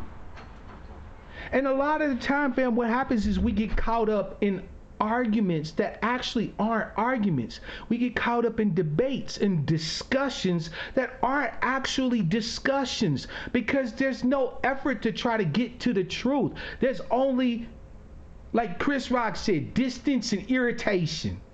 I'm not going to ascribe that just to females. There's a lot of people, period, out here that's in discussions for distance and irritation. That is, they figure the longer they talk and the more strident they are when they talk and the louder they talk, the more likely it is that you're just gonna fold and just accept what they got to say as valid. Nah, fam. If you a member of the angry black sheep, you can be angry, but we ain't gonna be stupid. Over here, we use critical thinking. Over here, we slay sacred cows. We don't feed sacred cows, we slay them. Because sacred cows make for good, tasty steaks. Over here, we don't care about what you think about us. What we care is about the facts. We care about the information and a good analysis that allows us to actually do something with that information. And that's all it is to it, fam. There you have it. We discussed today 15 different logical fallacies, informal logical fallacies that mess up your brain computer and prevent you from getting good outputs. These fallacious thoughts that create a garbage environment, so you get garbage in your brain computer and then you get garbage out. The floor is yours, fam. 425-296-1980 is the number. Durable Goods said it's a subtle attempt at shaming your thought process. Yup. What is shame but another emotion? It's a subtle attempt at introducing emotion where emotions don't need to be, fam.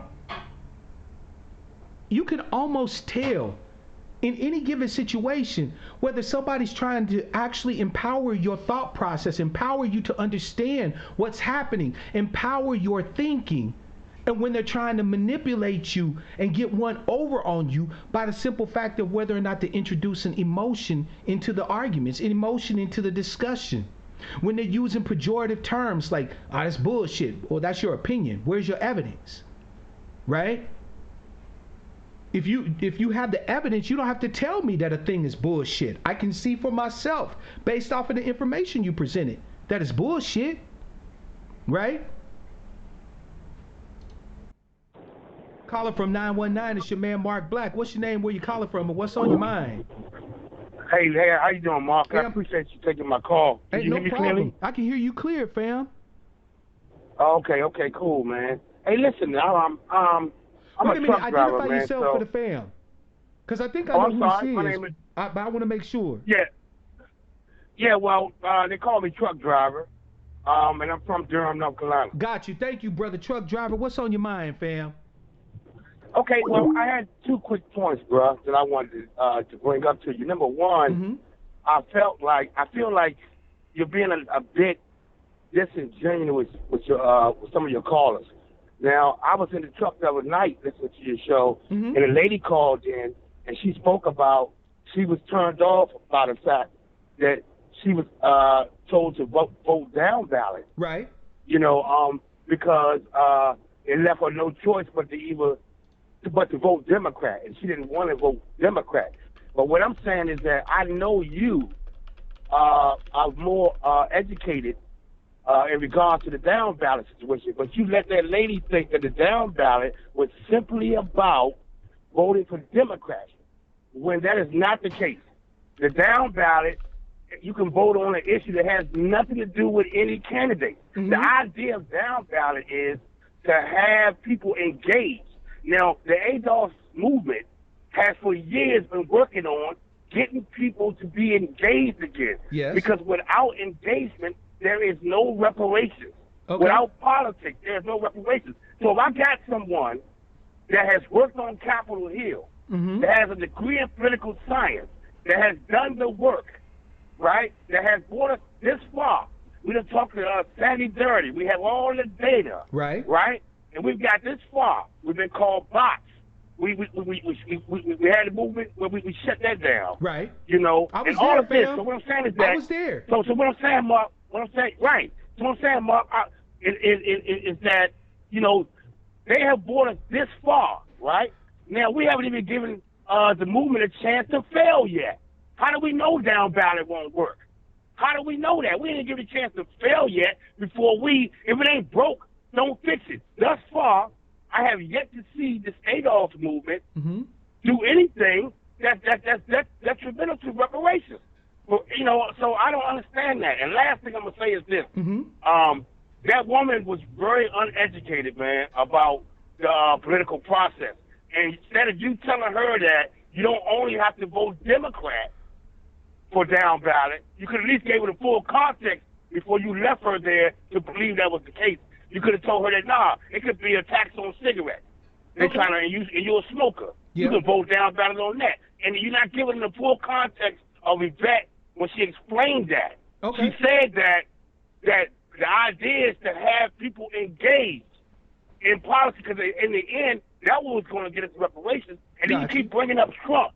You bring up Trump, and you say that Trump, we shouldn't necessarily not count Trump out. Trump clearly stated, we asked him directly about reparations. He said no. He did not. The fact that he rolled out. He did not. And I know I'm going on and on. I'm sorry, No, bro. I'm sorry. But the fact I'm just correcting you in this particular matter. He did not. We're going to have a discussion, a conversation. He said so it won't happen. Let you say your piece. But in this particular matter, Trump did not say no. As a matter of fact, to quote him directly, he said the idea of reparations is interesting, but he doesn't see it happening. That's not a no. Oh, yeah, but Mark, and what I'm saying, there's another clip where he said it won't happen. Clear. He said it won't happen. I need to see that because the evidence that I have suggests that he did not. Okay, so I'm saying you could be right. Okay. Right, I'm acknowledging that. I haven't seen that, so fair enough. Well, even with that, when he rolled out when he signed this bill that's supposed to be helping the black community, we know that what's the word for it when they call it when they justify, what's that bill? The opportunity zones. Mm-hmm. Yeah, exactly. I mean, that was broke down. We realized that is not what, that was all game to get rich capitalists into, so he hasn't, so for us to even think Republican, it's ridiculous. We know they're not going to do anything. Okay. And all Yvette is saying, I know you know this, you talked about this. Mm-hmm. All she was saying, or ADOS movement was saying, is that we've been giving these people our vote. They owe us. So why? And not only that, to say that Yvette just want somebody to vote Democrat when they've been obliterating all the candidates. Bernie Sanders, they obliterated him. Who else? Elizabeth Warren obliterated her. Kamala Harris, we destroyed her. So why would somebody that's destroying a Democrat want you, encourage you to vote or do something that's going to be harmful to you? Mm-hmm. So, brother, man, I really was pulling for you in the beginning when you used to do Morning Joe. Yeah. And when you used to do Morning Joe, man, I said, man, we got a serious warrior here, man, because people will rally behind you. I was going to rally behind you because I'm more like a warrior like you are. I you are a appreciate warrior. that, fam. Thank you. And you broke my heart, man. You broke my heart because I know you know better. But I'm sorry, but thanks for letting me say my piece, bro. No, But hey, man, you no, broke don't my heart, hang bro. up, fam. Go ahead. Because I wanted you to call in for a reason. I wanted us to have a discussion. So I'm glad that you called in and expressed your concerns, and I appreciate that you directed them at me. Thank you for that. I appreciate the respect, right? Because that's all you showing me is common courtesy and respect of addressing me directly, and I appreciate you for that. All right. So let us, if we will, have a discussion. All right, before you Okay. go. So to start off with, when you first mentioned that the sister called in and said that she talked about how it was just voting for Democrats and how that was disingenuous for me to just let that slide, right? Mhm. Will you acknowledge that initially when the strap was, I'm sorry, there's a little background or whatever. Okay. When the strap was initially put out there by Yvette and Antonio, that there was little to no explanation of the strat itself. It was almost put out there. So when they first announced it at the conference, right? I don't know if you were there. I think you were. Were you at the conference? Mhm. Okay. So No, when they, I was not. oh, you was not. Okay. I actually live streamed it. I was not there. But when they were at the conference and they had first initiated the strat, right? And she mentioned that down ballot voting, okay? And then Tone interjected with Democratic, okay? They threw that out there Mhm. as if we understood exactly what it is that they meant. There was no explanation, in other words, at the conference. Would you agree? Mhm. Would you agree with me? Yes. Okay. So if a person only took the information from the conference, right, when the strat was Mhm. announced, and that was all they had available, it would not be unreasonable for them to think that the strat is to vote down ballot for Democrats. Would you agree? Right. Okay. Now, Absolutely. would you also agree that since the announcing of the strat by Yvette and Tone, there has been a subsequent pushback from not just me, but from many other people, right? And again, Mhm. we don't have to talk about particular personalities or whatever. We could talk about just regular, average ADOS line people who have pushed back and said, wait a minute, either they don't understand the strat, right? Or they don't agree with the strat because of X. Would you agree that that pushback occurred after the announcement of the strat? Yes, it did. Okay, so we're Mhm. so far on the same sheet of music. Okay, Right. now, with that having been said, there has been further breakdowns and explanations by Yvette and Tone of what they want to elucidate is the strat, right? But Mhm. if you look at the definition of where it is now, fam, can you truly say Mhm. that they can continue to use the same language referring to this particular strat? Because Democratic down ballot has a meaning. Those words have value, they have meanings. If you Mhm. hear those words, those are clearly and easily definable words. Democratic referring to the Mhm. party, right? The Democratic Party. And down Yep. ballot meaning not making a selection at the top of the ticket, but if there's Democrats down further the ballot to select one, right? If you feel that there's one down ballot you want to support that Democrat, and then vote for Mhm. initiatives, referenda, and so on and so forth. Would you agree with that? That's what those two words in Right. combinations mean. Would you agree with that? Sure. Yes. Fam, if you've been watching my broadcast, you know that I have said nothing else but that. I've actually said that that's exactly what the strategy is because that's what those words mean. Now they've currently explained or defined it almost out of existence that it could mean essentially anything when you go into the voting booth. But if we Mhm. give the words themselves the value that they have, in other words, the definition that they have, you can't derive any other conclusion except what people have been pushing back on. So if you've agreed Yeah. with me up to now, then Uh-huh. where's the Mhm. breakdown in Well, communication? They said what they said, I and not only I'm that, fam, sorry. but they continue to double down on the use of the term Democratic down ballot. So, in other words, they not only continue to double down on the use of the term, which we know now has this clear definition, but then they've tried to alter the definition of the words that now they've introduced other strats along with it. They've said to write in where that was possible, because again, there are states when you cannot write in and so on and so forth. They said a bunch of other things in addition to Democratic down ballot voting. But those are different and separate strats that are used within the voting booth and should be addressed as different strats, right? So we can talk about the write-in piece. We can talk about Democratic down ballot voting. We can they're not mutually exclusive, but they're not the same. You feel me? Right? So where then did I mislead somebody or be disingenuous with my statements, right? The sister said that she is not going to vote down ballot for Democrats, right? If you remember the conversation. But that is what the understanding of Democratic down ballot voting is. So where's the problem? Well, the problem is that you and I know, right, that the full context is to, like you explained, further down on the ballot is referendums and stuff. It was clear that caller wasn't that politically educated. She stated that. She stated she wasn't listening to Yvette and tone too much like that. So that's what I say is your job and my job to make sure she, not to make her force her to do anything, but to make sure she clearly understands what they are saying. Not to just leave her there. I think you need. I'll be honest with you. I think you need to go back and watch some more of my content, because when I elucidate what the strat is, I steel manned it. I made sure to reference the fact that there are initiative and referenda on the ballot that you can also vote for in a down ballot strat. I'm sorry, but you are incorrect if you think that I have not mentioned that.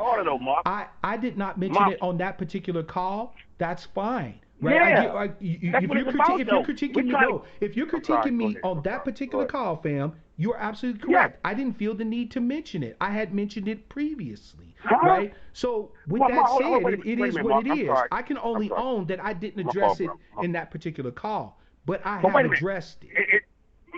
Mark, let me say one thing, brother. In 2053, right, the data is clear, not only just from Dirty and from Tone and Yvette and Doc Hamilton and them, but just in general. Fam, everybody knows in 2023, I'm sorry, we're going to be broke. Chris, I'm sorry, truck driver. I'm sorry. I'm sorry, fam. Yeah. We don't have time to go into that. I know that data just as well as I'm saying I know that data just as well as you do. You don't have to give me that background. All I'm addressing at this point is this. The fact is that we understand what the down ballot strategy is as elucidated by Yvette and Tone initially in their use of the verbiage Democratic down ballot. We know what those terms mean. We have a right to disagree or agree with that strat as we see fit. We also have the right to question the validity of that strat, especially in light since subsequently the highlighting of that strat, the very person that they claim that they have gotten the inspiration from, Eddie Glaude, disavowed the use of the strat. He actually came into one of Yvette's threads and said, no, I no longer support the use of the down ballot strat. So here they are giving us this strat that people are pushing back on, that do understand it, right? Let me finish. That do understand it, right?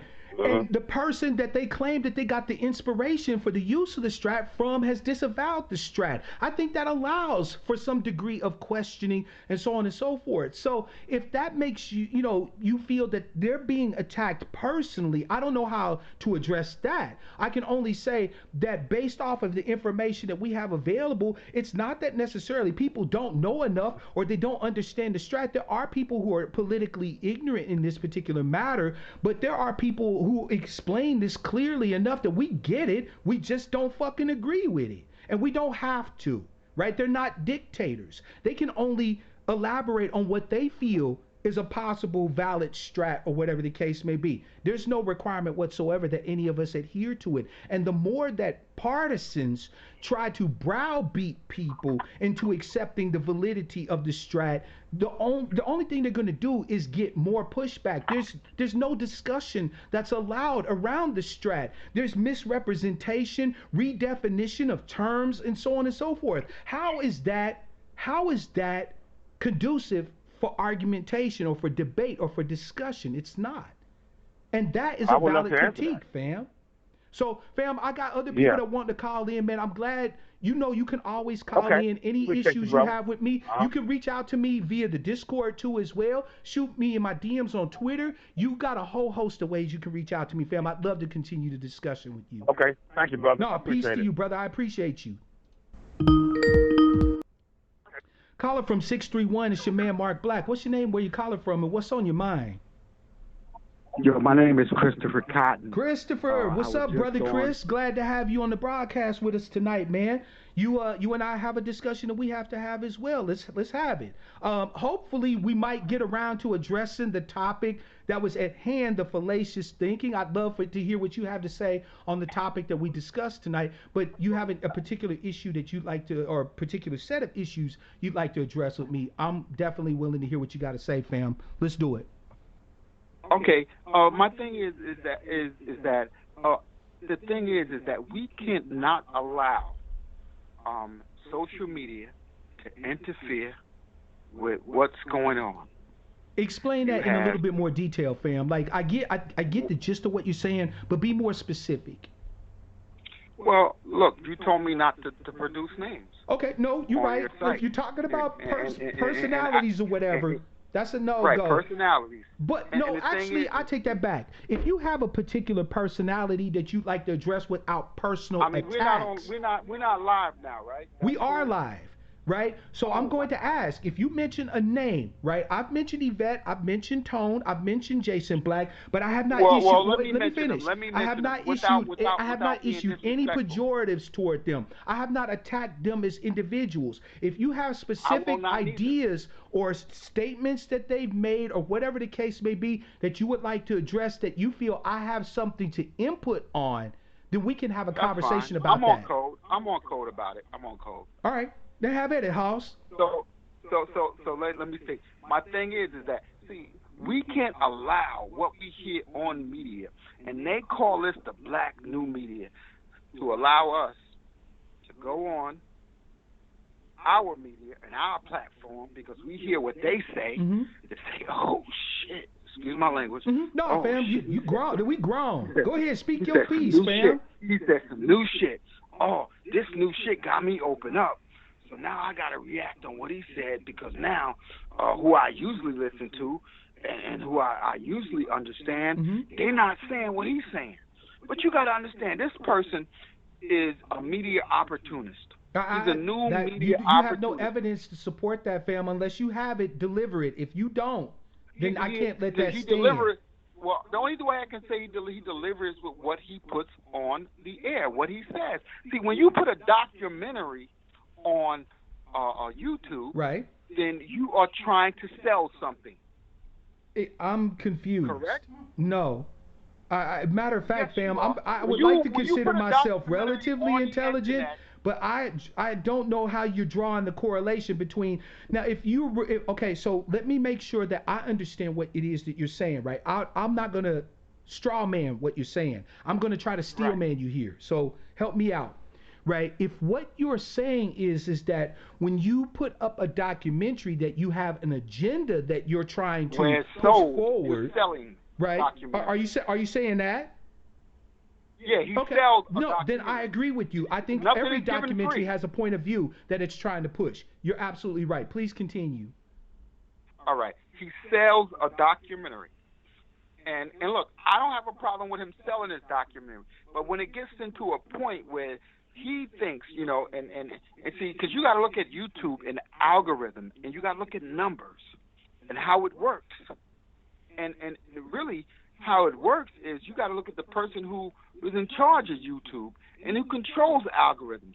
They watch everything that new black media does. Okay. They do. And it's to a point where if one person sees that this black media platform is numbers is pulling more than my numbers in a month or a week, then they might want to be on the attack. That's business. Now, wait a minute. Who might want to be on the attack?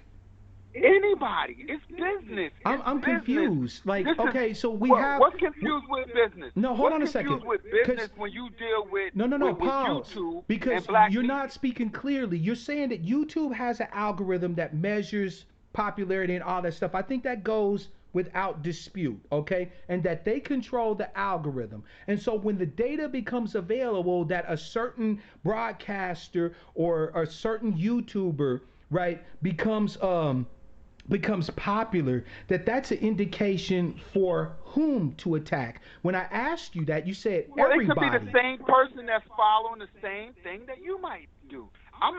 What if I'm following the same platform that you might follow, Mark? Mm-hmm. Just like our people over at ADOS Right. or B1 Brigade.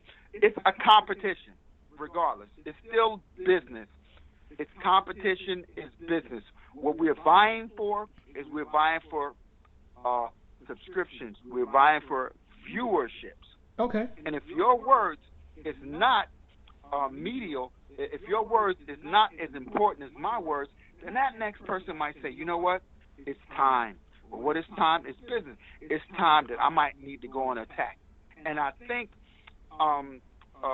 that other media platform, they made a mistake by attacking ADOS, Breaking Brown, Okay. Tone Talks. So It was not. no, because I definitely get where you're coming from. So if I understand This correctly is what my you're thing. saying. Well, this is with you. This is with you. Oh, okay. This is So what I this wanted is to the with part you. where you address me. Got you. Go ahead, fam. Right. It's you should have stayed out of it. It's not your business. You should have left it alone. You should have been neutral because. Do you believe that I've expressed the preference? When you on the Hold side on a of a second. track, Hold on a second. Hold on a second. All right. Do you believe? I'm asking you what your thoughts on me are. Do you believe that I've expressed a preference for one of these personalities over other personalities? Yes or no? It's not whether you express.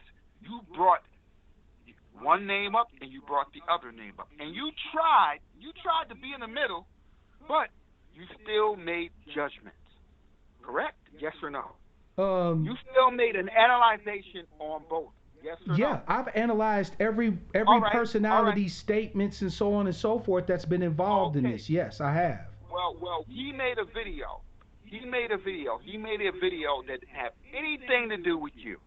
He made a video that attacked Tone. So when he made that video, you came out and you made a video. Correct? Yes or no? Of course, I do you make videos 2 comments times about a it. week. What does that got to do with price of tea in comments China? about his attack on Tone. I'm sorry. Let's be honest, Jason. I'm sorry. I didn't hear what you said. Go ahead. You made conversations, or you had conversations about his attack on Tone. Did you watch that video that I did, by the way? Yeah, Okay. of course. So in to a that point video, where, did you hear me say anything about whether or not I thought that personality, I know who we're talking about, right? So the personality one, you call a faceless one, right? Did I say anything about whether or not I believed that his statements were true or false? Did I address at any point the veracity of anything other than the fact that we need to pull back, regroup, and introspect? You want me to go get receipts? No, I gotta bring No, you don't receipts have to on go it. To a get point. receipts. If you heard me say, oh, I think he's right on this or right on that, you can just say it, fam. It's all good. You listen. The thing is you got into the argument of what he was talking about with Tone. How? You made that a part of your. How did I? You made that show. No, did you or not make that show a part of your platform that day? Yeah, that of course I platform? did. You know why? Because Okay, that's what I was everybody and their asking. mom was talking about it, and they wanted an opportunity All to right. address it. So All right, what? all right, I'm right. wrong Look, somehow for look, wanting to create a look what you space where just said. people Look what- can address And Mark, a topic they look, want to I address. have nothing against what you do, Mark. I have nothing against what you do. Listen, Mark, I'm gonna tell you straight from the boat, brother. I love you. You are smart, And brother. I love you are too, one of the fam. most I really do. intelligent But I'm brothers trying to understand that your I've met. point. You're saying that I should have My been point neutral, is that right? That the I should whole have been point neutral is in that- this. that But you if give there's no. an A and B conversation, you should see your way out of it. Oh, okay, Leave it got you. alone. So rather than saying here, fam, you can talk about this here on this platform. You can express yourself. Here's what I've taken from the whole shebang, by the way, because my broadcast literally had jack zip to do in the main with what that personality had to say, but was there's a difference, Mark, because Yvette, she put you on her platform. You've been on Yvette's site, and you've been on Mark's, correct? Yes or no? Yes, I have. Right. So this is the thing. People are going to look. They want to make a decision because the way it seems, and the way I look at it, I can only tell you from the way I look at it. Of course. Is what do you want? Which side do you want? And they're asking, what side do you want? And look, as a person who knows that you go on YouTube and you look for donations, because you ask for donations, unlike just like they do, it's no different. What are you looking for, bro? So you're asking me what would I like to see come from this? Right. What? Right. From her, from ADOS side and B1 side. Okay. Because I just want to know, because look, I want to build my own platform. I actually want to go on YouTube. I'm not ready. I'm a radio and TV communication freak, and I'm not ready to do this. Okay. But I'm learning. I can tell that you're learning, right? Yeah, tell me. Talk to me. No, fam. I actually want to ask your question or answer your question. Okay. So, what would I like to see? Right? What would I like to see from the whole shebang? Right? Out of this advocacy. Well, I don't know. No. Let's go back. I'm sorry. Go ahead and clarify your question. I want to make sure I address your question specifically. What is it that you're asking me? I don't know what that word means. I'm sorry, advocacy? No, what does shebang mean? Oh, it's just everything, all of it. Shebang just means like the whole kit and caboodle, the whole wide everything. Okay. Right? Do you understand now what I'm basically asking? I got you. Okay, I got you. Now, if you're asking me what I would like to see, this is what I would like to see. I would like to see a place where all of these questions that are being asked can find answers. I think that for us to be grounded in the data, we have to be able to ask questions. Would you agree? Well, I can't so much really agree. Okay. No, that's fair. Share with me why you disagree that we should not have a place to ask questions. One person. Can I speak? Please. One person is faceless, where he has no answers. All he can do is his media platform is to criticize, is to continue give you argument about why this person isn't giving enough information or giving enough tangibles, but they don't have those answers. Then you have another group who teaches people how to deal with politics. Okay. Dealing with politics. We might not agree with those politics, but let me tell you something. I am no different than you. I don't agree with Yvette and Tone on everything. But the majority of the things that I do. You don't? I really do.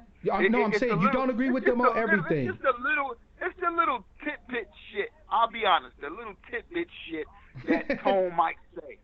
You know what I mean? No, I feel you, fam. Here's the thing. That's it. Here's the thing. I actually have no problem with you disagreeing with anything that I have to say, do, or whatever. As a matter of fact, I encourage it. Do you know why I encourage it, fam? Do you know why I encourage it, Chris? Because the answer is simple. I can give you the answer in a few seconds.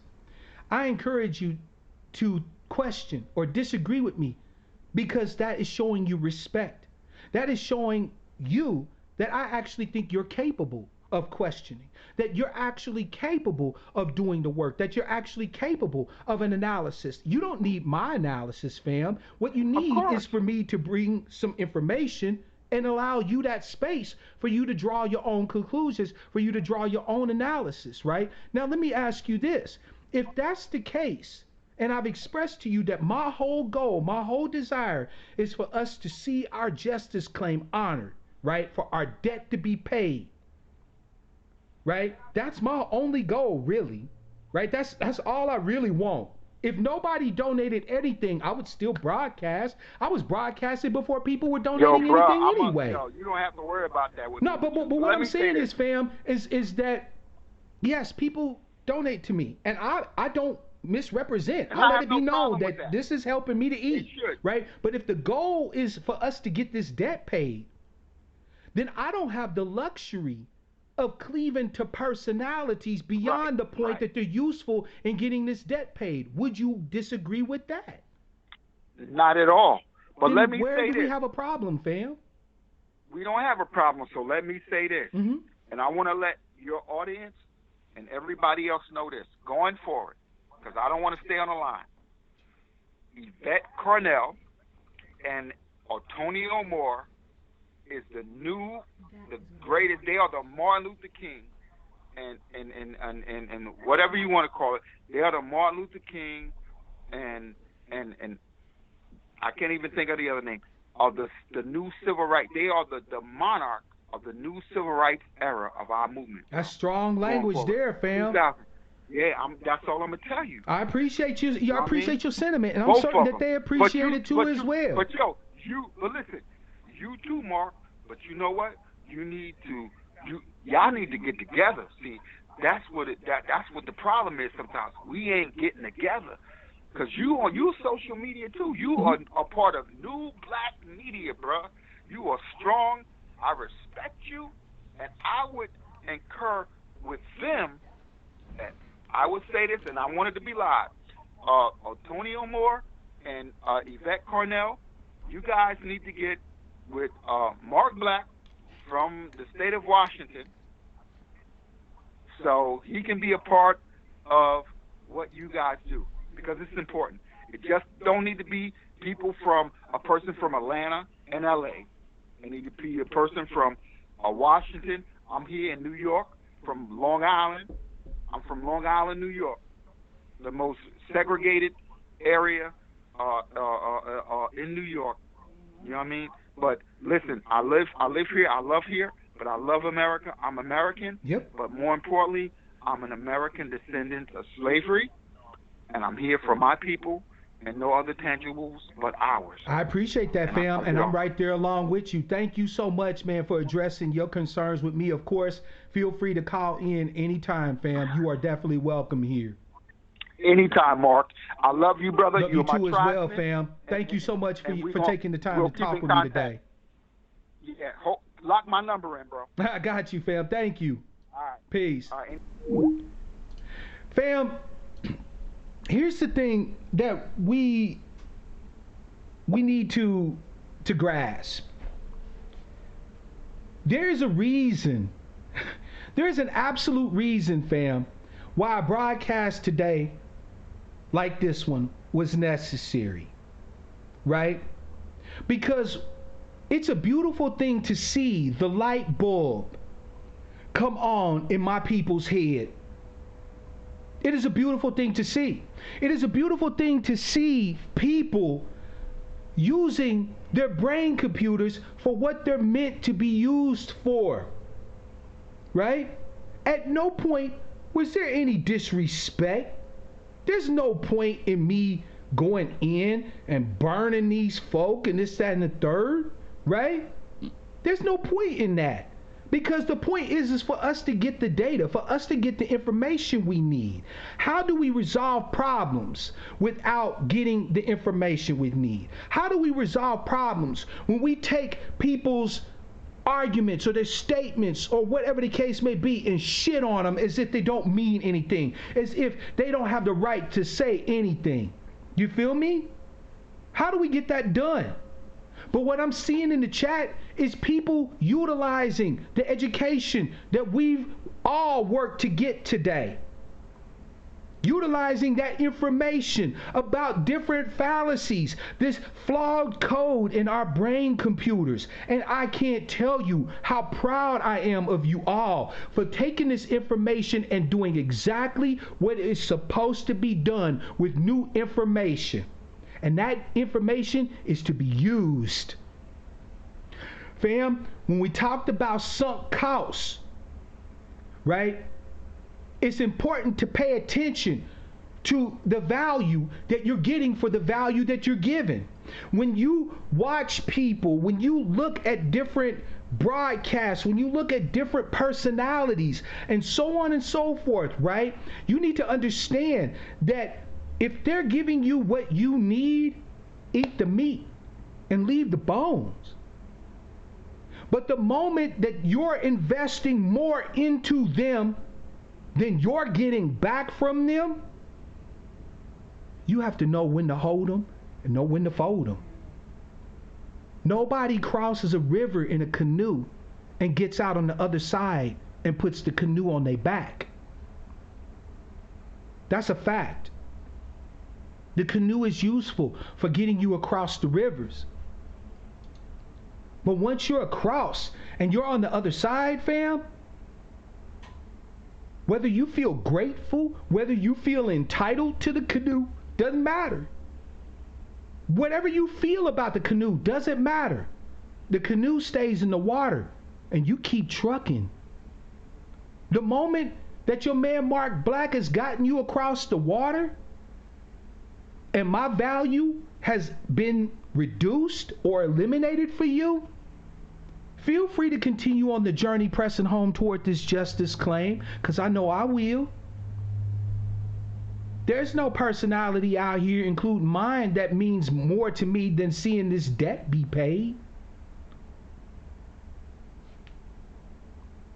I'm proud as fuck of watching y'all in the chat using the tools, right? Weaponizing the data, right? Weaponizing your understanding of these logical fallacies, these flaws in the code in our brain computers. I couldn't be more proud. 425-296-1980, fam. The door is open. The floor is yours. Do you have anything that you want to say about any specific fallacy? Do you got a bone you want to pick with your man? It seems to be the day for that, right? So if you got a bone that you want to pick with your man, holler at me. You feel me? Thank you, CJ. I appreciate it, fam. You have a great weekend.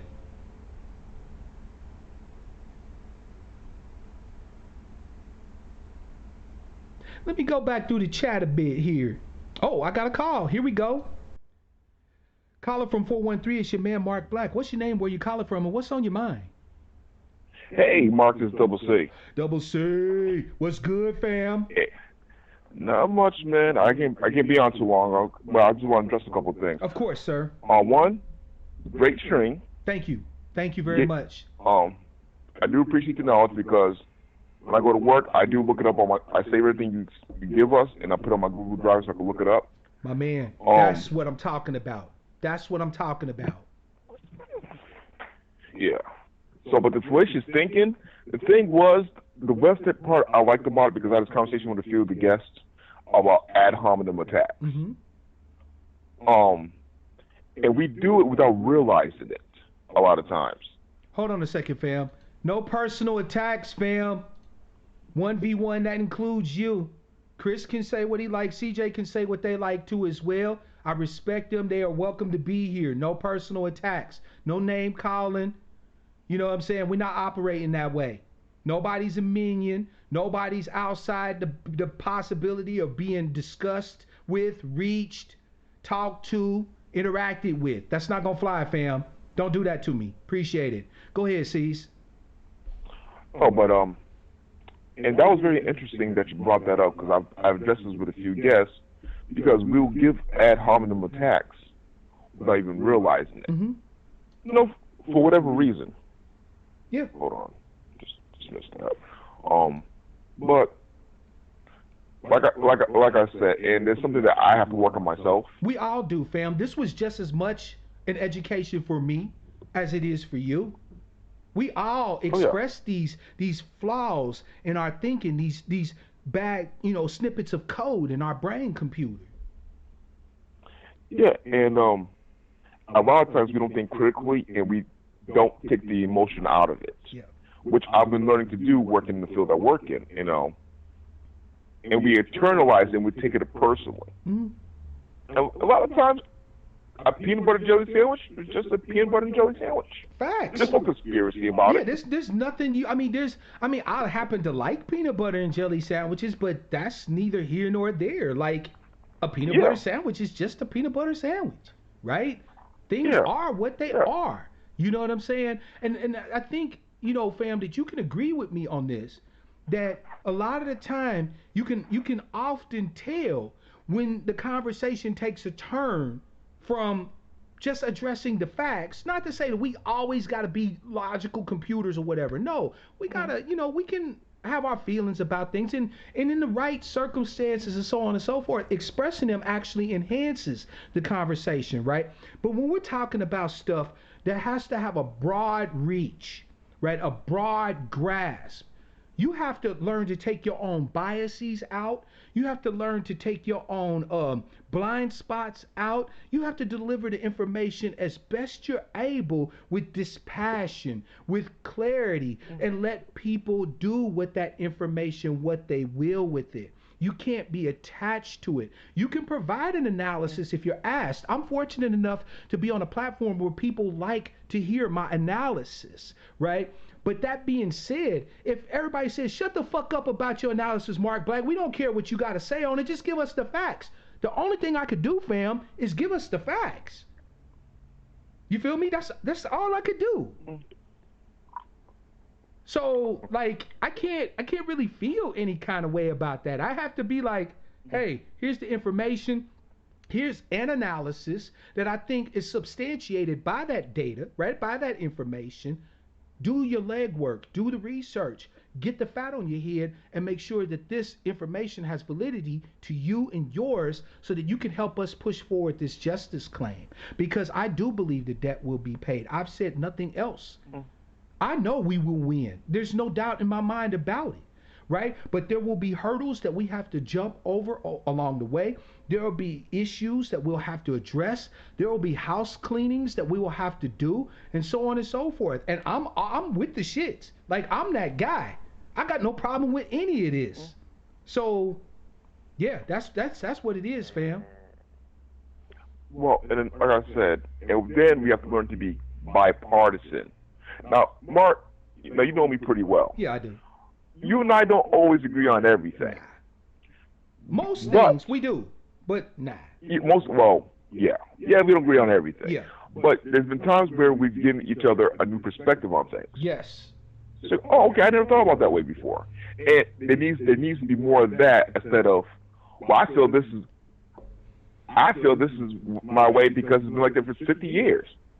Yep. My mama told me, my daddy told me, my grandmama told me, and they can be telling you a bunch of lies, you don't realize it. Instead of being open-minded.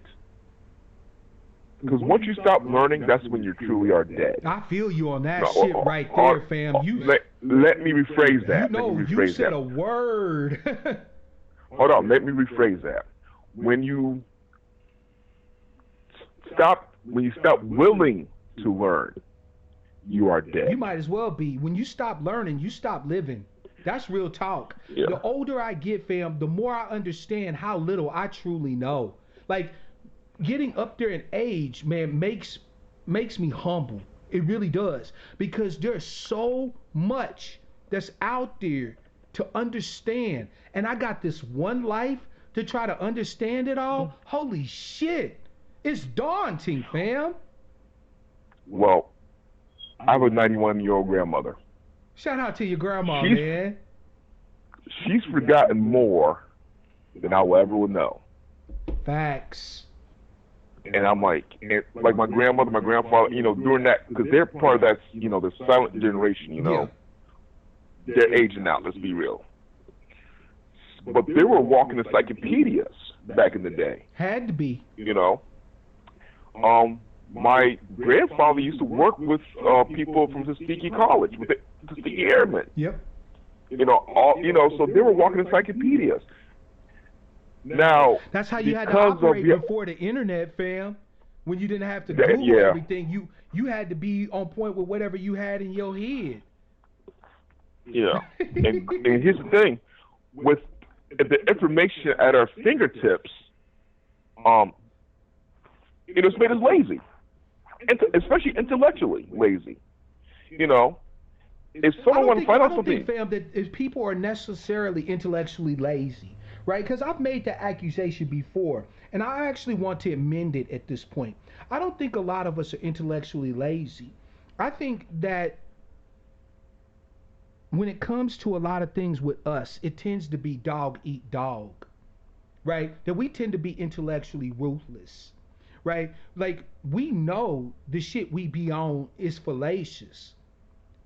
We just don't give a damn, right? I want to see, I'm going to mention this. I'm going to go into more detail about what I'm about to talk about, or I'm going to go into more detail after your call is done. So I want to let you get in what you want to say, fam, because I want to talk about something that I meant to talk about before I started taking calls, and then I'm going to wrap it up. But go ahead, fam. The floor is yours. Well, this might be the few times we might disagree, but I'll wait to hear your points on that after I get off the phone call. All right. But the thing is, there's such an overload of information just now. Mm-hmm. Opposed back then, you really had to search for that stuff. Yeah. You had to read. I mean, you had to talk to the elders. We don't have that anymore, like we used to. Because let's be realistic. What's the elder now? 35. You're 40 years old and you're a great grandmother. I'm being honest. I'm just being real with you. I mean, what's the elder now? I mean, my grandmother technically has great grandkids, mm-hmm. but we're all, they're in their 20s and stuff. But now, an elder now is like, wait a minute, you're 45 and you got great grandkids already? Mm-hmm. And not to sound ignorant, but what do you really know? If you never travel, you never experienced life, or never experienced the world. Yeah. That's just my personal opinion. No, I feel you, fam. People have a different take on it. But I'm gonna say this. I'm gonna get off. I do appreciate everything you do. I'm a continued supporter of your channel. Once again, you give me a lot to think about, and I got to catch up on some reading that you recommended. That's all in my drive on my phone. Fam. You know what? You're the reason why I do what I do. If I can get one of us to do what you're doing, what you're talking about doing, that pleases me beyond anything you could possibly imagine, fam. Thank you so much. Well, this is what I do. Some of the stuff you give me, if I can print it out and give it to a few of the ADOS people at guests that are interested, because there's a few that are interested in learning the stuff. Then we have a little power, a little meeting off site or whatever. Yeah. If I can reach one person, I can't fix the world, but if I can fix a quarter of it, I'm more than happy. So you know what? One person is all it takes to change the world, fam. That's all it takes. The one right person. Yeah. So don't ever doubt your power. Don't ever doubt what you're capable of. Don't ever doubt it. I appreciate you, fam, as always, man. Thank you so much for the love and the support, and keep up the good work, fam. You the reason why I do what I do. All right, thanks, man. No problem, fam. Peace. Fam, I'm going to go ahead and address something that I meant to address earlier. And I want to thank Sister Sherry for letting me, for reminding me that I need to address it. By the way, before I do that, though, I want to give an extra special shout out to my brother Travis, also known as Black Dollars University. Got mad love for you, fam. Thank you so much for participating in the chat today and saying what's up to the fam. Fam, I talked about sophists. Now, sophistry has changed over the years, right? Sophistry originally was a form of rhetoric, or a type of rhetoric and philosophy that was preeminent in ancient Greece, right? Now here's the thing. Sophists were relatively smart in their reasoning, right? The issue that people had with sophists were that these were philosophers who were essentially willing to work for money, right? So the philosophers that came after the sophist period, right, basically treated them as shams, as sham artists, because they would say anything, it seemed like, to win an argument, right? They would use rhetoric and argumentation to win any argument. That was a sophist's job. Remember, ancient Greece, while it was literate, the spoken word, fam, had a lot of power. Their rules, their laws depended on being able to communicate verbally very well. When they stood up in the agora, right, in their senates and stuff like that, the person that was able to be most persuasive in their arguments, that was able to usher in the best arguments, usually won over the crowd, right? So sophistry in its initial thing was actually considered good, except that sophists were philosophical and rhetorical guns for hire. Today, we use sophistry as a way of describing reasoning that appears to be on point, but is deceptive, right? Isn't quite spot on. You feel me?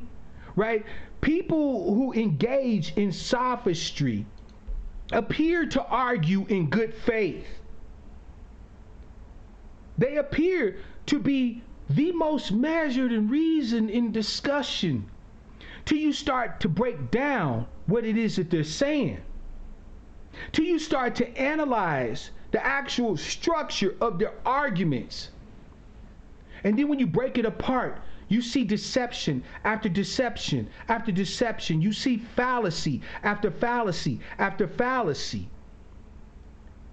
All too often, fam, we find ourselves at the hands of people who like to indulge in wordplay, that engage in a lot of word salad and using $20 words when a $2 word can say what it all, say everything, right? They engage in sophistry. And before we finish up tonight, fam, I want you to understand that we have the tools now with our understanding of logical fallacies. We're going to discuss in a later broadcast methods and tools for critical thinking. And combined with our ability to now spot sophistry, to now spot these intellectually ruthless individuals who will pretend to be on our side, right? Who will pretend to be arguing in good faith, who will pretend to have our best interests at heart, but are using words as weapons, are using words as tools of deception and confusion. We will be fully armed for everything that we need to do pushing forward to press home this justice claim. I'm not going to sit here and point fingers at people and call them names like agents and cowards and tools of chaos and all that. That's not my job. My job, fam, is to give you the tools to be able to discern those people and those situations for yourself, to empower you to be able to look at any situation, any given circumstance, and understand cost-benefit analysis, understand whether or not they're worth continuing to invest in or not. Because the only thing that is the truth of this whole matter is that alliances come and go, friends come and go, ties come and go. The only thing that we have as the members of this unique lineage and heritage in this country is permanent interests. Anyone who is not speaking to those interests aren't speaking our language. At best, they're practicing sophistry, and at worst, they're actively against our interests. And we all have the capability to determine who these individuals are. We don't need to be told who these individuals are. We don't need to be told who to watch out for. Oh, don't listen to them. You know, they on this bullshit. We don't need to be told that. Fam, my job, if I do it right, is to empower you to know who these people are, right from words say go. By their fruits shall you know them. Forewarned is forearmed. With the tools of understanding how your thinking can be flawed, right? How your brain computer could be putting out bad info. With understanding tools and techniques to allow you to examine positions, individuals, situations with a critical eye to get the data that we're supposed to be grounded in. And to understand the methods and tools used by marketing and sophists and so on and so forth to manipulate you, you'll know.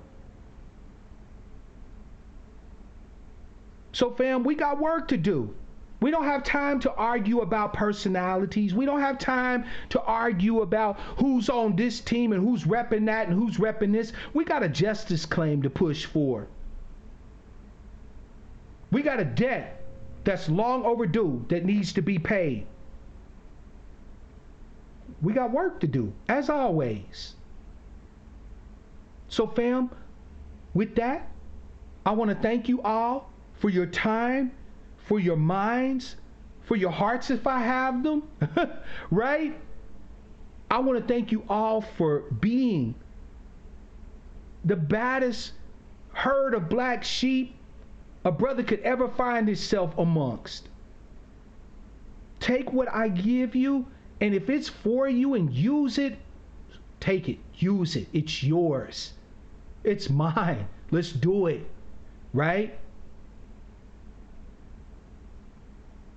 So, fam, thank you again for being a part of this broadcast.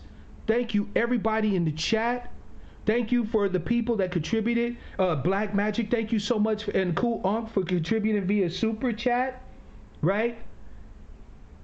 Fam, onward and upward. We got work to do. We don't have time to be kissing nobody's ass. We don't have no time for personality conflicts. We don't have no time to be engaging in no drama. We don't have no time to be repping this or repping that. I rep my lineage. I rep you, my tribe's people. Hopefully you rep me. So, fam, be expecting my broadcast come Wednesday for Hump Day. You know how we do, right? We're going to get it in as always. And, fam, until then, until next time, as always, I wish for you all love, peace, prosperity, and power. Real power to our people.